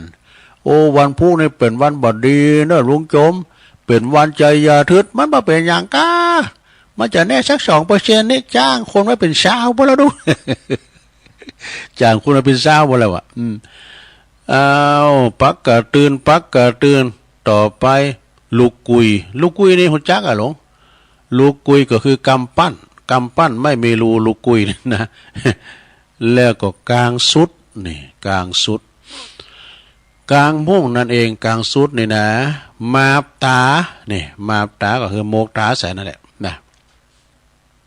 มีลายเหมือนกันเด้อกำมลกำงานได้หลงอันนี้มีสีสันเนี่ยแหละเป็นกำมลกำงานเป็นกำบักเก่ามาบตาเนี่ยลุงอายมาบนะกันลุงอายได้ลุงอายมาบนะสุมาเนี่ยแล้วก็มีดยับอันนี้ก็ย้ำใจถ้าเป็นกำยองแต่เพราะว่ามีแซมไม่เหรอเนี่ยมีแซมก็คือมีดยับก็คือตะไกอะไรก็คืออันหยัง ถังแปลว่าน้ำคู่อู้แปลว่าคุยมุยแปลว่าขวานนานแปลว่าเมินเกินแปลว่าล้ำพะเลิดนี่ละกำไทยพระเจ้าว่าจะได้พะเลิดพระลาดได้ยัง พระลาดพะเลิดเนี่ยนะมันจะเป็นกำไทยว่าจะคือแมงแสนตีนดูมันบ่แน่นะบ่เดียวนี่นะตัวลงฝรั่งยังชื่อนานถาน้ำป่ายังกากุ้งแมงแสนตีนยังตกน้ำบ่อ ในกรรมของตุลุงทองเหมือนกันนะแล้วก็จักกาเนี่ยแน่นอนนะจักกานะจักกาหัวเขียวถ้าเป็นคำไทยบอกว่ากิ้งกานะกิ้งกาได้ทองกิ้งกาตัวหนึ่งมันหันพระราชามันก็ลุงจากบุญเก่าใหม่มามันก็มาคำนับเขาลบนะตอนรับต่างงานพญาจอมเมืองนี่กับเปิ้นเสด็จผ่านมานะมีอันเตอเนี่ยพญาเจ้าพญาเพิ่นก็ได้เอาทองมาใส่ข้อมาหรอน่ะกิ้งกาได้ทองแล้วมันก็พยองตัวก็เฮานี่ก็ศักดิ์ศรีเต่าพญาดูเต่ากับพญาจอมเมืองโดนน่ะเอาใส่ข้อกำหนึ่งแล้วโอตปาโกดว่ามาเตรียมลุงกับกุ่นไม้อยู่บุญปลายไม้บุญมาเข้ารบเปิ้นถอดยศอ้อยดู อันนี้เปิ้นว่าดีแล้วอย่าลืมกุลอย่าลืมตุกนะโรยแล้วอย่าลืมตุกเนาะแล้วก็จักกาแล้วก็ผัดต้อยคือผ่าโหนะกำยองบอกว่าผ่าโหผัดตองผัดต้อยผัดผ่าโหผ่าเข้ามาเนาะเกตเกียรติก็คือเกตโคดเกตนะกะแล้วก็พักละนี่รู้พักละนี่ได้หลายอย่างเนอะลงเนอะเฮาจะเอาแกงพักแกงหน่อก็ใส่พักละแกงปีก็ใส่พักละแกงแค่โขแค่ใส่พักละทั้งนั้นใส่พักละแม้แต่ว่าเฮากับตำโมงก็กับพักละดิบเนี่ยปรโมนะหลงปุโธพักสะโอมเนี่ยมีสรรพคุณต่างยาด้วยนะไปพอเปิ้นตำน้ำพริกกะปิก็เอาเปิ้นเอามาโขใส่ไข่กับพักกับตำสุ่มได้ สับปะได้ปากเราลงจักปากปลาก็คือทับพีนี่แล้วก็มาว่อนี่เหรอเนี่ยเดี๋ยวนี้ก่อนนี้มีนะมาว่อเดี๋ยวนี้มีละภาษีญาติหรอเนี่ยเอาละทำกล้ามเนี่ยว่าอันที่ซาวถุงตีน สุมาเนี่ยจบลงไปสัทธาญาติโยมทั้งหลายกำมลกำงานเดี๋ยวนี้นะก็บอกว่ามีสาระสักต่อใดแต่มันเป็นกำมลกำงานกำเปรียบเทียบเนาะขอบคุณพี่อ้ายนิกรใจน้อยส่งมาเข้าประโกฏ ต่อไปตุลุงเอานี่มาหวายกรรมกันเด้อมีคุณเล็กล่องสังตุเป็นกรรมปุงสังขารวะมนุษย์เราในพระแต่ก็ว่าตัวเนอะตังแม่ใส่ทองทันจะแก้วเขาวันนั้นปนจางวาดอกแม่ใส่ทองกับปุ่นนะแล้ววันพูนี่จะเอาไหวปะละมี30ตัดอันนี้ก็มวลเหมือนกันนะว่าบอกสะบดเนาะตานาปาลามีสัมปันโนตานาอุปปาลามีสัมปันโนยะตานาปาลามาตาปาลามีสัมปันโนเมตตาไมตรีกาลุณาโมติตาอุเปกขาปาลามีสัมปันโนยะอิติปิโสภะคะวะศีลาปาลามิวันผูกวันใดก็มาว่ากันเนาะเอาอันนี้ให้ก่อนจะเอาอันบทปลงสังขารบทปลงสังขารนี่แหละอ่อนประวัติจัดโมนลูกศิษย์ลูกหาตั้งงานปุณณาเจงแสนเจงหายเวงป่าเป่าลูกศิษย์ของอาจารย์ท่านพระมหาเสาแก้วเปิดถึงว่าแล้วอ่อนว่าโมนนะ มันว่าตรงอันเนี้ยนะเดี๋ยวตุลุงเยาวาบอกกันเนอะพิษผาดประกันได้สุมาอภัยตัวเนอะ มนุษย์เราเอ้ยเกิดมาทำไมนิพพานมีสุขอยู่ใหญ่ไม่ไปตัณหาหน่วงหนักหน่วงชักหน่วงไว้ฉันไปไม่ได้ตัณหาผูกพันห่วงนั้นพันผูกห่วงลูกห่วงหลานห่วงทรัพย์สินสลิงคารจงสละเสียเธอจะได้ไปนิพพานข้ามพ้นภพสามยามหนุ่มสาวน้อยหน้าตาแช่มช้อยงามแล้วทุกประการแก่เท่านังยานล้วนแต่เครื่องเม้นเอ็นใหญ่900เอ็นน้อย9,000มันมาทำเข็นใจให้ร้อนให้เย็นเมื่อยขบทั้งตัวคนคิ้วก็ขาวในตาก็มัว ในตาก็มัวเพราะเส้นผมบนหัวดำแล้วกลับงอกหน้าตาเว้าวอกดูหน้าบัดสีจะลุกก็โอยจะนั่งก็โอยเหมือนดอกไม้โรยไม่มีเกสรจะเข้าที่นอนพึงสอนภาวนาพระอนิจจังพระอนัตตาเราท่านเกิดมารังแต่จะตายผู้ดีเข็นใจแล้วก็ตายเหมือนกันเงินทองทั้งนั้นไม่ติดตัวไปตายไปเป็นผีลูกเมียผัวรักเขาชักหน้านี้เขาเม้นสากผีป่วยเน่าผุพองหมู่ญาติพี่น้องเขาห้ามเอาไปเขาวางลงไว้แล้วนั่งร้องไห้แล้วกลับคืนมาอยู่แต่ผู้เดียวป่าไม้ชายเขียวเลี้ยวไม่เห็นใครเห็นแต่ฝูงแรงเห็นแต่ฝูงกาเห็นแต่ฝูงม้าอยู่แย่งกันกินดูหน้าสมเพชกระดูกกูเอ้ยเลื่อยลายแผ่นดิน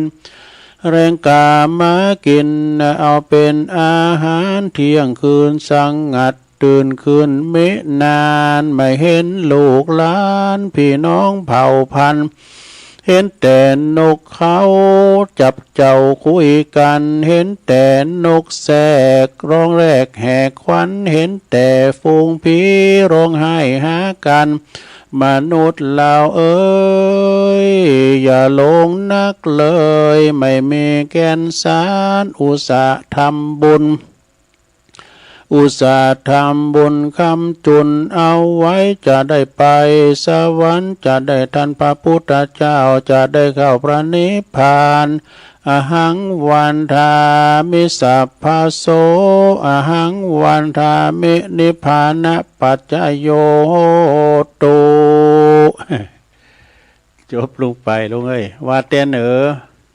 เนี่ยเพราะว่าปุ้งสังขารนะสิกำปุงสังขารถ้าว่าเป็นตั้งสำนักวัดดงวัดมอนฤาษีอาจารย์พระครูสมเด็จเป็นเอานักเล่นนี่กันเนอะเท่าตีมนทางนั้นน่ะตีกำปุงสังขารอันนี้ฉบับยออยู่เนาะก็เอามาเล่าสู่จู้กันฟังไปศรัทธาญาติโยมต่างหลายในรายการสเพเหละอมันเดมีสัปปะสัปปันกูอันปันเจอพิกหนุ่มบะเคอกึดไหนใดก็ว่าไปวันพุกนี้ก็จะมีกิจกรรมยกวัดมาบ้านเนี่ยกันนะเอาละตอนนี้ไปจักเอาอันนี้มาว่าแถมกรรมหนึ่งเกินศรัทธาคุณมีศีลมีคุณ5ประการศีลนี่นะมีคุณอยู่5ประการนิ่มอย่างประล่ำพระพุทธเจ้าเป็นก่อนตรัสว่าดูก่อนคฤหัสถ์ทั้งหลายคุณที่มีศีลเนี่ยนะสมบูรณ์โดยศีลยอมได้รับอานิสงส์5ประการคือ1เปิดว่าคุณโลกนะในโลกนี้ถ้าคุณมีศีลเนี่ยนะคุณเฮามีศีลเนี่ยนะ จะสมบูรณ์ด้วยศีลยอมได้รับกองโภคสมบัติเนี่ยได้รับกองโภคสมบัติเป็นจำนวนมากมายนี่คุณเฮามีศีลเนี่ยนะสดามีศีลเนี่ยศีล5ข้อเนี่ยสดาแต่ว่ามีให้กูบ้านกูจองมีกูคุณนี่นะเพราะว่ามีตำรวจทหารก็ได้ว่านะคุณจะอยู่กันอย่างศีลอย่างธรรมมีไผจะมาเบียดเบียนกันขาฟันบั่นแตงกันนี่ก็มีพอศีล5เพิ่นควบคุมเนาะเนาะสดาเนาะศีล5ควบคุมต่อไปข้อที่2เด้อข้อที่2แปลว่าคุณมีศีลแล้วก็จะสมบูรณ์โดยศีลคือยอมมีกิตติทรัพย์ที่ดีงามเด้อขจรขจายไปไกลนะคุณมีศีลนี่นะบ่ว่าเป็นบรรพชิตหรือว่าฆราวาสญาติโยมครูบาตนหนึ่งเปิ้นรักษาศีลอยู่ในถ้ำเปิ้นออกจากถ้ำไม้นะปุตโตปัดปั่นกันไปเพราะหยังไปไหวที่คุณที่เปิ้นมีศีลเนี่ยกะนะเปิ้นปั๊บเปิ้นเข้าสู่นิโรธกรรมนี่นะเปิ้นออกกรรมใหม่ก็เปิ้นก็ไปไหวไปสากันนี่นะสดาข้อที่3คนมีศีลสมบูรณ์ด้วยศีลเข้าตีประชุมใดๆนะจะเป็นกษัตริย์ก็ตามพราหมณ์ก็ตามคฤหัสถ์คฤหบดีหรือว่าสมณจีพราหมณ์ยอมเข้าไปอย่างองอาจแกล้วกล้าเนี่ยใบเก้อเขินไม่เก้อเขินน่ะบ่เก้อเขินคือเดินทางเข้าไปเหมือนกับราชสีห์น่ะเบ่งบรรลือสีหนาฏเนี่ยครูสุเมธปัญจวานะเบ่งบรรลือพระสีหนาฏเนี่ยคือไปอย่างแก้วกล้าไม่มีเก้อเขินนะข้อที่4คนมีศีลสมบูรณ์ด้วยศีลเวลาไก่ที่จะตายเนาะจิตจะออกตาหลังยอมมีสติสัมปชัญญะอยู่เสมอบรรลุตายเนี่ยบักกะวนกะวายไม่มีเวทนาคือว่ามีสติสัมปชัญญะอยู่เสมอนะบางคนนี้ไก่จะตายนะโอ้ยทุรนทุรายนะหายก่อมหายเนี่ยจะฮื้อดีเนี่ยเปิ้นก็เอาปนหน่อยปนนั้นไปว่าไปบอกกรรมฐานก้านั้นหันคุณเป็นลูกเก่าบายเก่ามันเป็นตูเจ้าเก่า ไปบอกแม่เอ้ยแม่เป็นโหงงานเลยเอาก็ได้บวชเฮ้ยแม่ฤาษีวัดสาแจงผ่าเหลืองสีแจงแล้วคือถึงบนกินบนตานี่แม่เนอะเอาตาหน้าปีนไปปีนหงลูกหงล้านเขาก็สบายกันหมดแล้วปุถโธเนอะแม่เนอะธัมโมเนอะแม่เนอะสังโฆเนอะแม่เนอะอันให้ปันไตนะเขาจะเอาได้บายเก้าก็ได้ล้านก็ได้หน้าหลวงว่าเขาจะเอาเลยอันนี้เป็นกรรมมนต์ได้หรออันนี้ข้อที่4เนี่ยต่อไปเป็นข้อที่5สุดท้ายลงเลยคุณมีศีลสมบูรณ์ด้วยศีลตายแล้วยอมไปสู่สุคติโลกสวรรค์นี่ก็มันก็ศีล5นั่นแล้วสดาเนาะเนี่ยนะมีศีลมีคุณ5ประการก็ฟังในจิตในใจของหมู่ศรัทธาเขาทั้งหลายเนาะต่อไปจะเอาอันนี้มาว่าแถมกรรมหนึ่งเกิ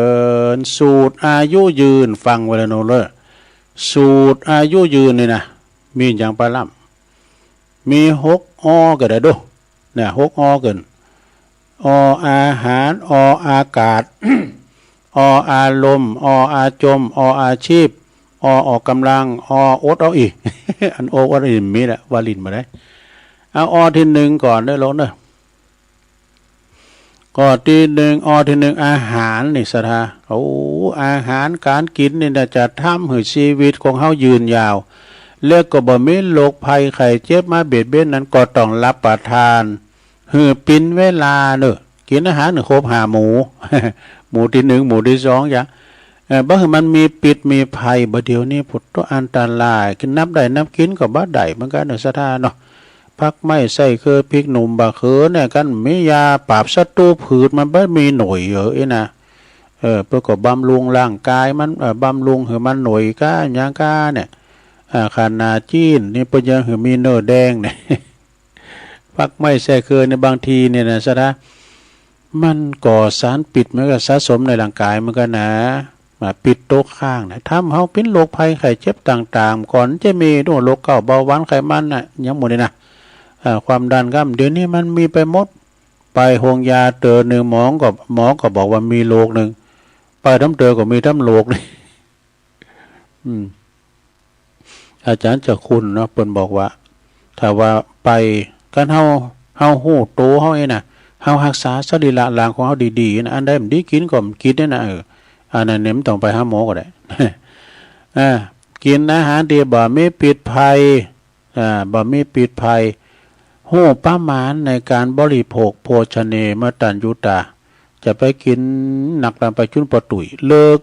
รับประทานอาหารที่ย่อยง่ายนะซะนะอันย่อยง่ายเนี่ยนะซะนะเป็นพักไม่ใส่คือเนี่ยจีนนี่มันย่อยยากว่าเขาว่าก่อนมาก็ขึ้นวันลำไม่ว่าอันอย่างคุมริ้วข้อที่สองอากาศที่สองคืออากาศเนอต้องเลิกอากาศที่บริสุทธิ์นะที่บริสุทธิ์เพื่อสุขภาพที่ดีของคุณเฮาและก็อากาศที่นี่ก็ยังหมายถึงลุ่มด้วยนะลุ่มหยังลุ่มหายใจเฮานี่กะลมหายใจเข้านี่แหละนะซึ่งก็คือลมหายใจเข้าออกถ้าเฮาหายใจเข้ามันบ่ออกชีวิตเฮาก็บ่อาจจะเป็นอยู่ได้นะเรื่องลุ่มนี่จึงเป็นที่สำคัญดังที่ท่านกล่าวไว้ว่ามีลมมีเรืองเนี่ยมีลมมีเรืองถ้าหมดลมก็หมดเรือง ก็อย่างเขาเล่งกันนะกันมากินเหล้าพวกเราเล่งกันเนี่ยบุญเฮินกินแล้วอู่กันดูข้ออู่กันเรื่องการเมืองกับตีกันน่ะปฏิเจ้าของเฮินเหล้าก็เหล้าหาเนี่ยเฮินก็เฮินหาเนี่ยกินเขากินเหล้าเมาแล้วมาตีหา อู่กันหมูเลิงดูมีเลิงก็มีเหล้าก็มีเลิงนะครับข้อที่สามคืออารมณ์นะอารมณ์นี่สำคัญอารมณ์รุนแรงก็ในสำเตอก็คือต้องหู้จักควบคุมอารมณ์ปล่อยอารมณ์หู้ปล่อยวางอารมณ์บ่เก็บอารมณ์ติเสไว้บ่ถือความหันของตนเป็นใหญ่จนกลายเป็นคนมีทิฏฐิและจะเป็นเหตุให้เกิดการวิวาทบาดหมางเสียไม่ตีเพราะว่าการทะเลาะกันนี่ก่อให้เกิดผลตีบดีแต่อย่างได้เลยดังที่เปิ้นกล่าวไว้ดังต่อไปนี้เด้อถ้าว่าทะเลาะกับเมียเสียใจที่สุดว่ะนะถ้าทะเลาะกับเมียเสียใจที่สุดถ้าทะเลาะกับผัวปวดหัวที่สุดถ้าทะเลาะกับแฟนแค้นใจที่สุดถ้าทะเลาะกับลูกน้องหมองใจที่สุดเนี่ยมัวหมองที่สุดถ้าทะเลาะกับผู้ใหญ่น่าอายที่สุดถ้าทะเลาะกับนายชิบหายที่สุด ถ้าทะเลาะกับรวมความทะเลาะไม่ดีเลยเนี่ยถ้ารวมความทะเลาะกันไม่ดีเลยจึง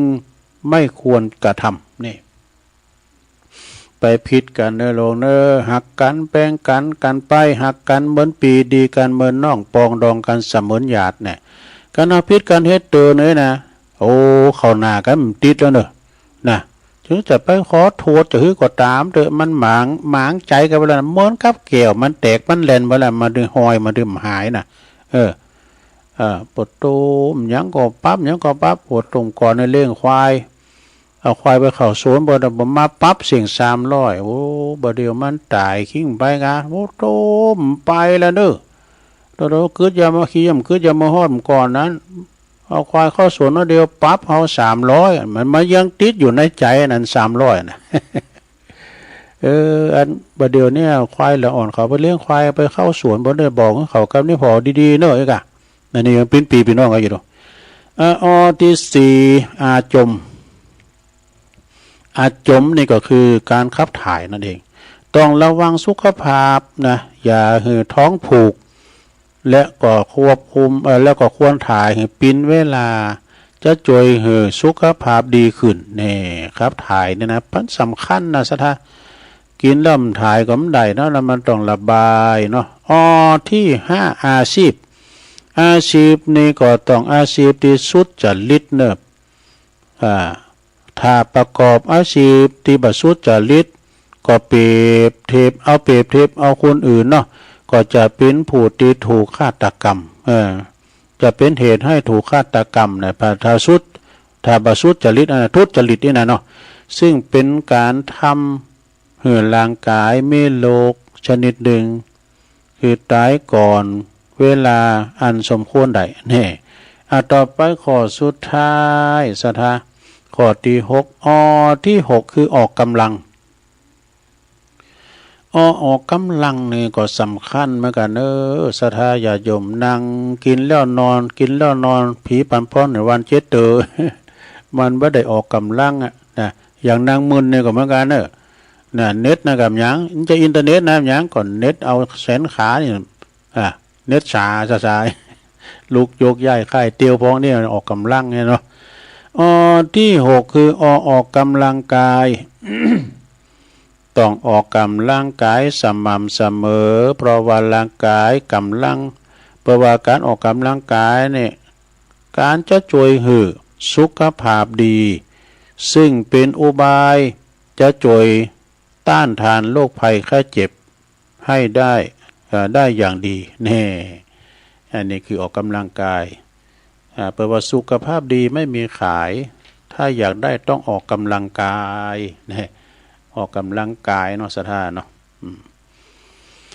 ยังมีทำลายอยู่สถาเอาไว้ได้อีกบ่เนาะเอาไว้ได้บีก่อนเนาะผูกตุลุงก็จะมาแจมแถมไอ้กันเนาะวันผูกก็เอามาแจมแถม วันนี้ก็ได้มาออกรายการเดียวตุลุงจะขออนุญาตประกาศข่าวสารงานบุญสักเล็กหน่อยเนาะครูบาอาจารย์ส่งไลน์ฝากมากก็ดี อันที่จริงในการตอดผ่าป่ากฐินเนี่ยมันมีกูวัดเนาะน้อยนักที่เปิ้นบ่มีนะปีนี้เลยมีกฐิน100 วัดกรรมปีหน้าฟ้าใหม่ก็มั่วอาจจะมีอยู่เนาะปีนี้มันสวนกระแสอยู่แต่ต่างวัดแต่ละวัดเนี่ยเพิ่นก็มีกันอยู่แล้วปีนี้ก็เลยบ่มีน่ะเนาะกูนี่เพิ่นจะมีกันเอาวันที่เอาเดือนนี้ก่อนเนาะเดือนตุลานี่ก่อนนะวันพุธนี่ละเนอะวันที่18นะศรัทธาญาติโยมทั้งหลาย18ตุลาก็งานบุญกฐินที่วัดปากทางเจริญ วัดปากทางเจริญก่อนในเมตตาธรรมอาจารย์พระครูอภิวัฒนวิกรมรองเจ้าคณะอำเภอดอยหล่อเจ้าอาวาสวัดปากทางเจริญประธานคืนสีขาวด้วยก็เจิญเนอะเจิญปีเจิญน้องสถานาบุญตุลุงก็จะไปช่วยงานเปิ้นด้วยเพราะว่าวันพุธนี้ก็เปิ้นก็จะมีการแห่มากนะเนาะแห่จากกาดพวกแห่ตุนผ้าป่านะอย่างกุปีนะโดยสถาเนอะ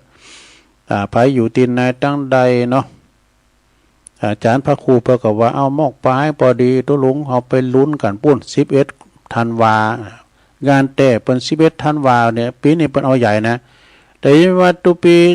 ต่อมนี่แบบมีเพราะแข่งกองพอลงได้ก็นะเต็มหมดเลยเปิ้นสัมฟิตกองนี่ด้วยนะ พอลงเจษดาเปิ้นเขาตากับอันตุปีต่อมก็เปิ้นหุมกองเนาะจากนั้นวันที่18วันพุธเนี่ยไปปะกันเนี่ยไปกินไปตานกันเนอะตั้งแต่8 โมงเป็นต้นไปนะที่วัดปากทางเจริญเนอะตอดกฐินกันเนาะก็มี18มีหลายตี18ก็เปิดต้านผ่าป่าที่วัดใหม่พัฒนาเด้อเนอะผ่าป่าสามัคคีวัดใหม่พัฒนาวันพุธนี่แหละก็คือตำบลยางครามอำเภอดอยหล่อเฮานี่แหละนะเปิดสมทบทุนการเปิ้นตัดปูโตนอนหน้าศาลาเด้อแต่ว่าพระจะหับเป็นตารางเมตรนี่ก็ตารางเมตรละ200นะในเมตตาธรรมอาจารย์พระครูสถาพรพัฒนารังสีอันเป็นเจ้าคณะตำบลยางครามเจ้าวัดใหม่พัฒนาเด้ออาจารย์พระครูในเปิ้นก็จะมีการปูตัวนอนปรับปรุงปูมิทัศน์วัดเด้อวันผูกนี่แหละเปิ้นจะตอดผ้าป่านี่ปุ้นบ่าย 4 โมงบ่นะโยมเด้อ แห่กันไปเด้อพี่น้องไตก่อนนักนะตำบุญนะ ว่าวัดใหม่พัฒนานะต่อไปทำ18วันนี้วันผูกทำกรรมเนี่ย18ของงานบุญกฐินผ่าป่าที่วัดป่าไม่แดงนี่นะเนาะไพศาลสว่างไอ้ดูหมู่2ตำบลแม่ป้องอำเภอดอยสะเก็ดเบอร์เนาะตุปีเป่งเด้อชัยยานนท์ชัยยานนท์เจ้าวาดเนาะ เปิ้นก็จะมีตอดกฐินเด้อกฐินผ่าป่าที่วัดป่าไม่แดงใกล้ๆกับวัดหลวงพ่อมานิดนะไพศาลสว่างเนี่ยนะก็ไปกินไปทานกันเด้องานบุญกฐินนะฮะวันที่18ต่อไปเป็นวันที่19ก็หลายวัดเด้อ19ก็คือมีวัดพระธาตุดอยน้อยนิดนึงละนะวัดที่ตุลุงอยู่นี่นะวัดพระธาตุดอยน้อยนี่ก็เปิ้นก็ตั้งเต้นวันนี้2หลังนี่นะสถานีนะที่ตุลุงออกรายการนี่นะก็จะเอาโคอัฐบริวารกฐินมาจุกันเนี่ยแล้วก็จะไผเอาบาตรก้าอัฐบริวารกฐินแห่จากนี่ไปเอาของแตกอาจารย์ฟุ้งเขานี่นะโดยหล่อศิลป์แห่ไปตะแตกไปเอาใจเจ้าภาพเลยเนาะจะแห่นี่ไปถึงศาลาเนาะศาลาการประเลนหันก็เปิ้นก็จะมีการสืบตาเนาะจะมีสืบชะตาด้วยนะฉะนั้นก็ไปกินไปทานในการเด้อวันผูกวันติดเนอะวันติดวันนี้ก็เพิ่นจะสืบชะตาด้วยก็เริ่มตั้งแต่9 โมงเป็นต้นไปนะก็หลายสายด้วยกันสายตั้งเมืองฝางก็โยมกนกพิษชัยนาพร้อมกับแม่บุญปันเขานี่เพิ่นจะมารถตู่นี่นะเอาเข้าซอยมาด้วยนะเอามาหลายวัดอยู่ก้า ตานย้อนหลังอยู่หลายวัดอยู่ก้าฉะนั้นวันพุธนี้ก็เจิญเจ้าปีในน้องสถานาบุญมาลมกินลมตาลผ่ากฐินที่วัดพระธาตุดอยน้อยสมทบทุนในการสร้างวิหารของวัดพระธาตุแล้วก็วัดพุทธศรีคีรีก็วันที่19เหมือนกันวันที่19วัดพุทธศรีคีรีของอาจารย์วรรณชัยชยานันโทคุณแปะบุญนาสถาปากันไปหลายๆพี่นี่ตุลุมได้ไปพอมันซุบแดดกัน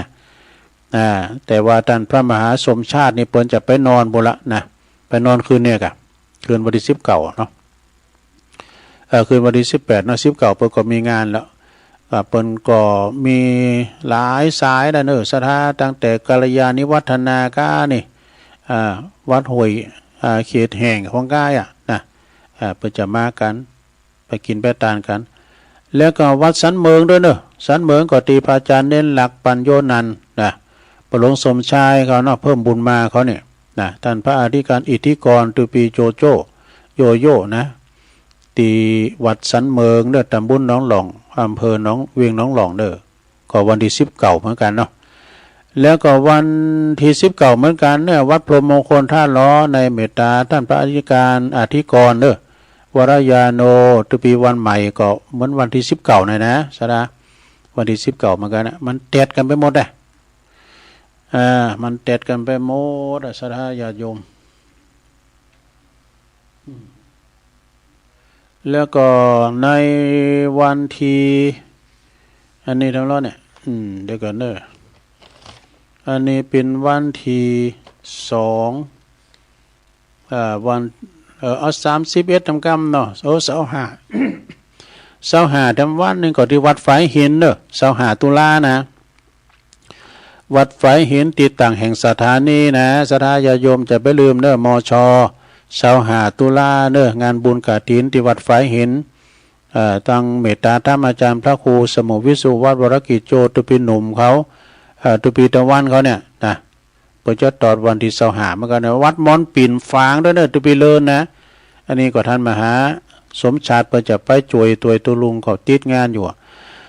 วัดม่อนปิ่นตัวในวัดวันที่25นะปุ่นเมืองฝางกว่าเนาะแล้ววันที่31ตุลาก่อนงานบุญกฐินที่วัดบรรพตสถิตลำปางในเมตตาธรรมอาจารย์พระมหานพดลสุวรรณเมธีเจ้าคณะอำเภอวังเนินนอกจากวัดบรรพตสถิตแล้วก็ท่านพระมหาสมชาติชาตปัญโยเปิ้นจะซุบแดดวันที่31ปากันไปกินไปทาน31ตุลางานบุญกฐินที่วัดบรรพตสถิตนะต่อจากหันก็วันที่2พฤศจิกานะก็งานบุญกฐินสามัคคีที่วัดชัยประดิษฐ์ป่าค่าดอยสะเก็ดนะ วัดศรีประดิษฐ์เนี่ยเนาะสุมาเนี่ยวัดศรีประดิษฐ์ป่าคาดอยสะเก็ดเนอะก็งานบุญกฐินเหมือนกันนะพวกอำเภอดอยสะเก็ดพวกนักไก่ครับวัดอันป่าไผ่บ่อทองบ่เนาะวันที่1 พฤศจิกายนนะงานบุญกฐินพระธาตุดอยหล่อเนอะวัดพระธาตุดอยหล่อในเมตตาธรรมอาจารย์พระอธิการจิตอนาลโยตุลุงนะพร้อมด้วยคณะศรัทธาโดยเมตตาธรรมเนอะหลวงพ่อพระครูพิสิทธิ์พิพิธการเนอะครูบาวัดขวงสิงห์นะเพื่อจะมาปิ้นปัดทางจัดต้านเวลาบ่ายเนอะตอนเจ้าเพื่อจะไปตั้งจอมต้องบุญก่อนนะตอนบ่ายจะมาดอยหล่อเนอะศรัทธาตุลุงก็จะไปช่วยงานเปิดเมื่อกันนะวันที่1 พฤศจิกาแล้ววันที่2นี่เนอะไปลืมเนี่ย2 ค่ำนะ2 พฤศจิกาก็ที่วัดใหม่มีโชคหอมบุญเนอะของหลวงพ่อมานิถาวโลวันนี้เปิ้นมีวันคำเนอะช่วงเจ้านี่เปิ้นจะต้านสังต้านตุนเงินพระสงฆ์19 รูปนะก็ปากันไปเพื่อจะไปเปิดห้องตานก็ไปทรงเจ้านะเพื่อจะต้านตุนเงินต้านสังกัน19 วัดกันเนอะแล้วก็ตอนบ่ายแถม5 รูปในกฐินเนอะตอนบ่ายนะงานบุญกฐินเนอะศรัทธาที่วัดใหม่มีโชคหอมบุญหลวงพ่อมานิถาวโลนะหลวงพ่อมานิถาวโลก็ไปกินแปะตาลกันเนอะแล้วก็แถมวัดหนึ่งเนาะวันที่3เหมือนกันเนอะวันที่3 พฤศจิกายนในวัดสันขยอมในหลายตุงนี่นะวัดของงานตุปีแจงนะปกกำนันบุญทรัพย์ปัญญาเขาเนี่ยเนาะวันที่3 พฤศจิกายนเนอะที่วัดสันขยอมหอยทังนะแล้วก็วันที่5เดี๋ยววันที่2 ทั้งวันเนอะเดี๋ยววันที่2ในพฤศจิกาเจริญลมทำบุญทอดกฐินสามัคคีเนอะเปิดสมทบทุนในการบูรณะวิหารของวัดห้วยอ้อตำบลน้ำดิบอำเภอป่าสร้างเนอะในเมตตาธรรมอาจารย์พระอธิการบุญนักนะวรปัญโยเจ้าอาวาสวัดห้วยอ้อโดยได้รับเมตตาจากประธานกฐินก็คือทางท่านประหลวงประพันธ์แก้วเก๋นะด็อกเตอร์ประพันธ์แก้วเก๋พร้อมโดยคณะญาติมิตรมิตรรักแฟนเพลงวงการันตีเพื่อจะไปต่อที่วัดห้วยอ้อเนอะวันที่2 พฤศจิกายนนะพระอาจารย์บุญนักเปิดฝากประกาศมาเนอะคงความจริงนี่ก็มีเฮกุติในวันที่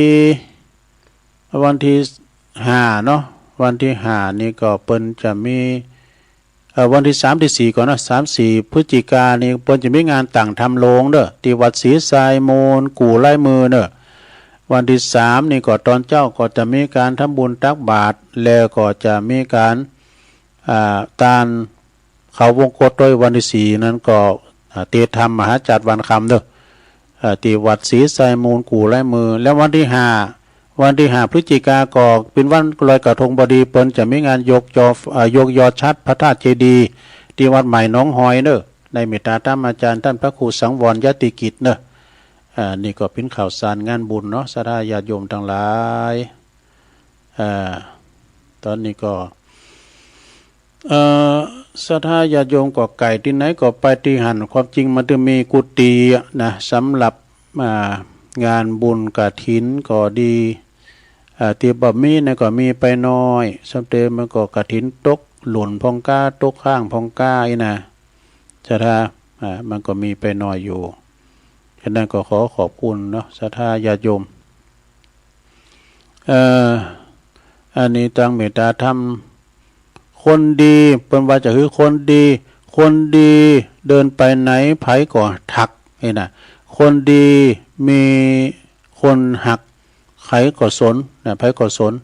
คนดีแม้ตกอับก็ไม่จนเนี่ยคนดีแม้จะจนก็มีกินแต่กันเนาะคนดีไปที่ไหนเขาก็ช่วยแต่กันคนดีอยู่ที่ไหนพระก็เห็นคนดีอยู่กับใครก็เยือกเย็นคนเย็นอยู่กับใครก็สบายคนทั้งหลายอยากสบายต้องทำดีนี่อธิธรรมของหลวงปู่พระครูสันติเจติยากรในวัดเขตกาลามเนาะไวสานะครับเนี่ย เอาต่อไปตักตังลายกันเนอกลุ่มนักจัดรายการโยมนนนิชชาวชาติฟังอยู่ไม่หลงสายฝนจันคุณนะเนอน้องผ่าขาวหลายปิงโยมจากโดยน้อยพัฒนาหนองหานสันทรายนะฟังอยู่ยงยุทธมณีวันฟังอยู่จากบ่อแห้วลำปางเนอโยมยุพินหอมมาลาปีน้อยฟังจากบ้านแม่โยกเนอชัดเจนดีแล้วก็พระอาจารย์สมเพชรปัญญาโนวัดป่าไผ่บ่อทองไหวสาครับเด้อไหวสาวันนี้เปิ่นตักมาทางไลน์แม่เดือนเพ็ญทิมหวางน้องหาน้ำบ่อโลงเนอฟังอยู่เนี่ยบรรจงกันทวงจากน้ำดิบเนอพี่ใหญ่ไตโหฟังอยู่เนอไอ้ดอกบุญส่งจากลำปางไหวสานะครับเนออุ้ยสาวคุ้มตะวันจากเมืองวะปุ่นเนอลวงเนอแม่นกะลงเนอได้แม่ครูธัญญาทองอิ่มเนอกศนฟังอยู่แล้วก็ยังมีโอ้พอเล่งนะลงเนอกิติวงศ์จากแม่อายพุ่นนะเสียนตุนมือสาธุครับตุลุงฟังอยู่เด้อไอ้นะสบายดีเนาะพอเล่งนะลงเนาะแล้วก็โยมกนกพิชัยนาเนออันนี้ก็หมดห่วยงุนในฝางบนเด้อแล้วก็มีแม่สิรินทิบุญเลิศจบการตักตังลายเนาะต่อไปลองเปิดสายพอเหรอเปิดสายแหลกมาแล้วเจริญปอนวัชการครับหลวงพ่อกฤษเนาะเจ้าอันละกายชายหญิงไม่จริงแน่เกิดแล้วแก่เจ็บตายวัยสังขารแต่ชื่อเสียงชั่วดีเหมือนตีตาจะอยู่ช้าเชิดชูผู้โลกเอ่ยช่วยกำลังใจอาจารย์ด้วยเนอะครับผมต่อสุดยอดก่อนดีกระเทยกระเทียมอีแอบก็เหมือนกันเคยหันไหมครับอีแอบนี่ตัวมันใหญ่นะอาจารย์มีหนวดด้วยใส่เสื้อลายดีแล้วมันชวนปุ๊ขึ้นไปรถกูไม่ไปกับมึงหรอกครับผู้ชายนะอาจารย์ไปไม่ได้นะไปเสียท่ามันนะไปมาได้เขาเรียกแอบเหมือนผู้ชายเลยมีหนวดมาเป็นการครับหรือประมาณ4-5-7 นาทีได้0899556506เจริญปอนฮะไปจ้าครับโอ้ปธนัทแหละครับผมเป้าหมู่สีมาแล้วครับผมฟังเจ้าแล้วเนาะครับผมฟังเจ้าครับมันแต่ว่ามันคือชาติครับทางนี้คอยฟังมาเนาะแต่ที่ไหนก็ฟังห่างกันเด้อครับผมไม่หลิงก็ฟังตลอดเวลาครับไม่หลงตลอดฟังทุกราคาครับผมพี่นันทีมก็ฟังอยู่เนาะยินดีเด้อครับผมเป็นกำลังใจทุกลุงนะครับสาธุผมเป้านี่เป็นลายเนอะมันลายหมูนะเจริญปอนไว้ข้าเจ้าตุลุงยองแม่ก็ยินฟังอย่างนั้นเจ้าแม่สาบเสมิงเนาะเจ้าชัดเจนเลยเนาะสาธุแม่สาบเสมิงเจริญปอนว่าเจ้าตุลุงแม่ทีมป่าแดดเนาะเจ้าฟังตุลุงวันนี้เหมือนเดิมเนาะชัดเจนเลยเนาะเจ้ายินดีเด้อสายต่อไปเจริญปอนรีบกอบรีบโกยรีบผอรีบพายตลาดตะวายสายบัวจะเน่ามาแล้วตุลุงยอมเจ้านี่ไม่อายเนาะเจ้าหลังการแม่สาวเจ้าหลังการแม่สาวป่วยไปอยู่จังหวัดเป็น3 เดือนกว่าพิกมาบ้านละสบายดีฟังแล้วเจ้าดีเลยยินดีแม่ก็เสียไปแล้วเนอะเดี๋ยวไปสวรรค์แล้วเนาะเจ้าสาธุก็เลยหาตุลุงกูตนกูองค์นะเจ้าตนกูองค์กะเนาะเจ้านมัสการเจ้าสาธุนะหลังกาดเมสาวเจริญปอนกราบนมัสการถวายความเคารพอย่างสูงหลวงพ่อมานิดครับวันที่2เนอะเชิญชวนศรัทธาญาติโยมทุกคนทุกท่านตำถรับทับใกล้และไก่โดยตลอดถึงที่เปิ้นอยู่วันอำเภอจอมตองวันเนอร์น้องศรีนัทบุญมาปะก็จะมาร่วมบุญต่อกฐินครั้งนี้ของพลตำรวจเอกประจวบวงศ์สุขพร้อมคณะเป็นกฐินกัลยาณมิตรมีหงตาลทั้งวันเลยเนอะทุกลุงครับมันวันคำหรอจัดที่ใหญ่ที่สุดเลี้ยงทั้งวันก็มีคุณพงษ์พิเชษไฟแดงครอบครัวแล้วก็คุณ ถาวรพร้อมครอบครัวแล้วก็คุณในพระเจ้าที่แต่มีคนหนึ่งคนที่เลี้ยงทั้งวันเลยนี่นะวันนั้นก็เป็นโครงการย่อยๆเขางงเขาเงี้ยวมาทำบุญสุนทานกินข้าวกินน้ำด้วยกันที่วัดใหม่มีโจกเนอสถาญาติโยมขอบคุณอนุโมทนาบุญโดยตุลุงเนอที่ประกาศสาธุอ้าวหลวงพ่อมานิดเนาะเปิ้นก็จะมีวันคำเด้อพระจะไปออกโครงทานก็ไปกันได้วันที่2เด้อศรัทธาวันที่2ก็จุนกันหลายตีสายต่อไปเจริญปอนไหว้เจ้าคติธรรมกำยองเหมือนเดิมนะเจ้าเมื่อเฮา10 นิ้วยังบ่เท่ากันยามเมื่อเฮาคันช่วยกันเก่าเจ้าบ่สามัคคีบ่ช่วยกันเก่าบ่หายคันเจ้าเตนาคนเราเกิดมาอยู่ร่มโลกเดียวกันต้องสามัคคีกันช่วยเหลือซึ่งกันและกันถึงแม้จะแตกต่างทางฐานะไม่เท่ากันก็ตามต้องอาศัยซึ่งกันและกันโลกจะอยู่อย่างสงบสุขเจ้าไหว้สาเจ้าเจริญปอนเจริญปอนไหว้สาเจ้าตุลุงโอ้แม่จันมาปิดท้าย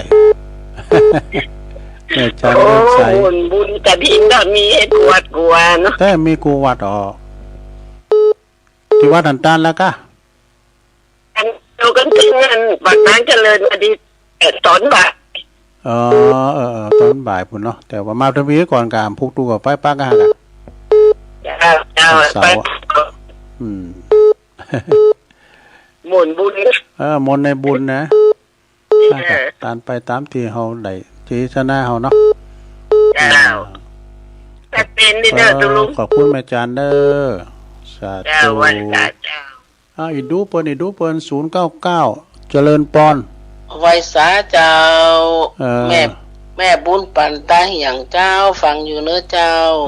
แม่บุญปันเนาะเจ้าชัดเจนเนี่ยเนาะฟังพระบาทอุดมมาเจ้ากล้า2-3 วันมาแล้วเนาะดีแล้วเนาะเจ้าดีแล้วขอบคุณแม่บุญเดี๋ยววันที่19นี่ปากันหรือเจ้ามาเด้อเจ้าขอบคุณหลายๆเด้อข้าวซอยนะจ้ายินดีสาธุเจ้าสาธุเจ้าปิดท้ายรายการโดยทีมแม่บุญปันเห็นเด้อศรัทธาขอบคุณครูเสียงครูสายวันนี้นำรายการจากล่าศรัทธาไปก่อนเด้ออยู่ดีมีสุขเหมือนกันกูก็ผู้คนเนาะจัตตาโลธรรมาวาตันติอายุวันโนสุขังปะลัง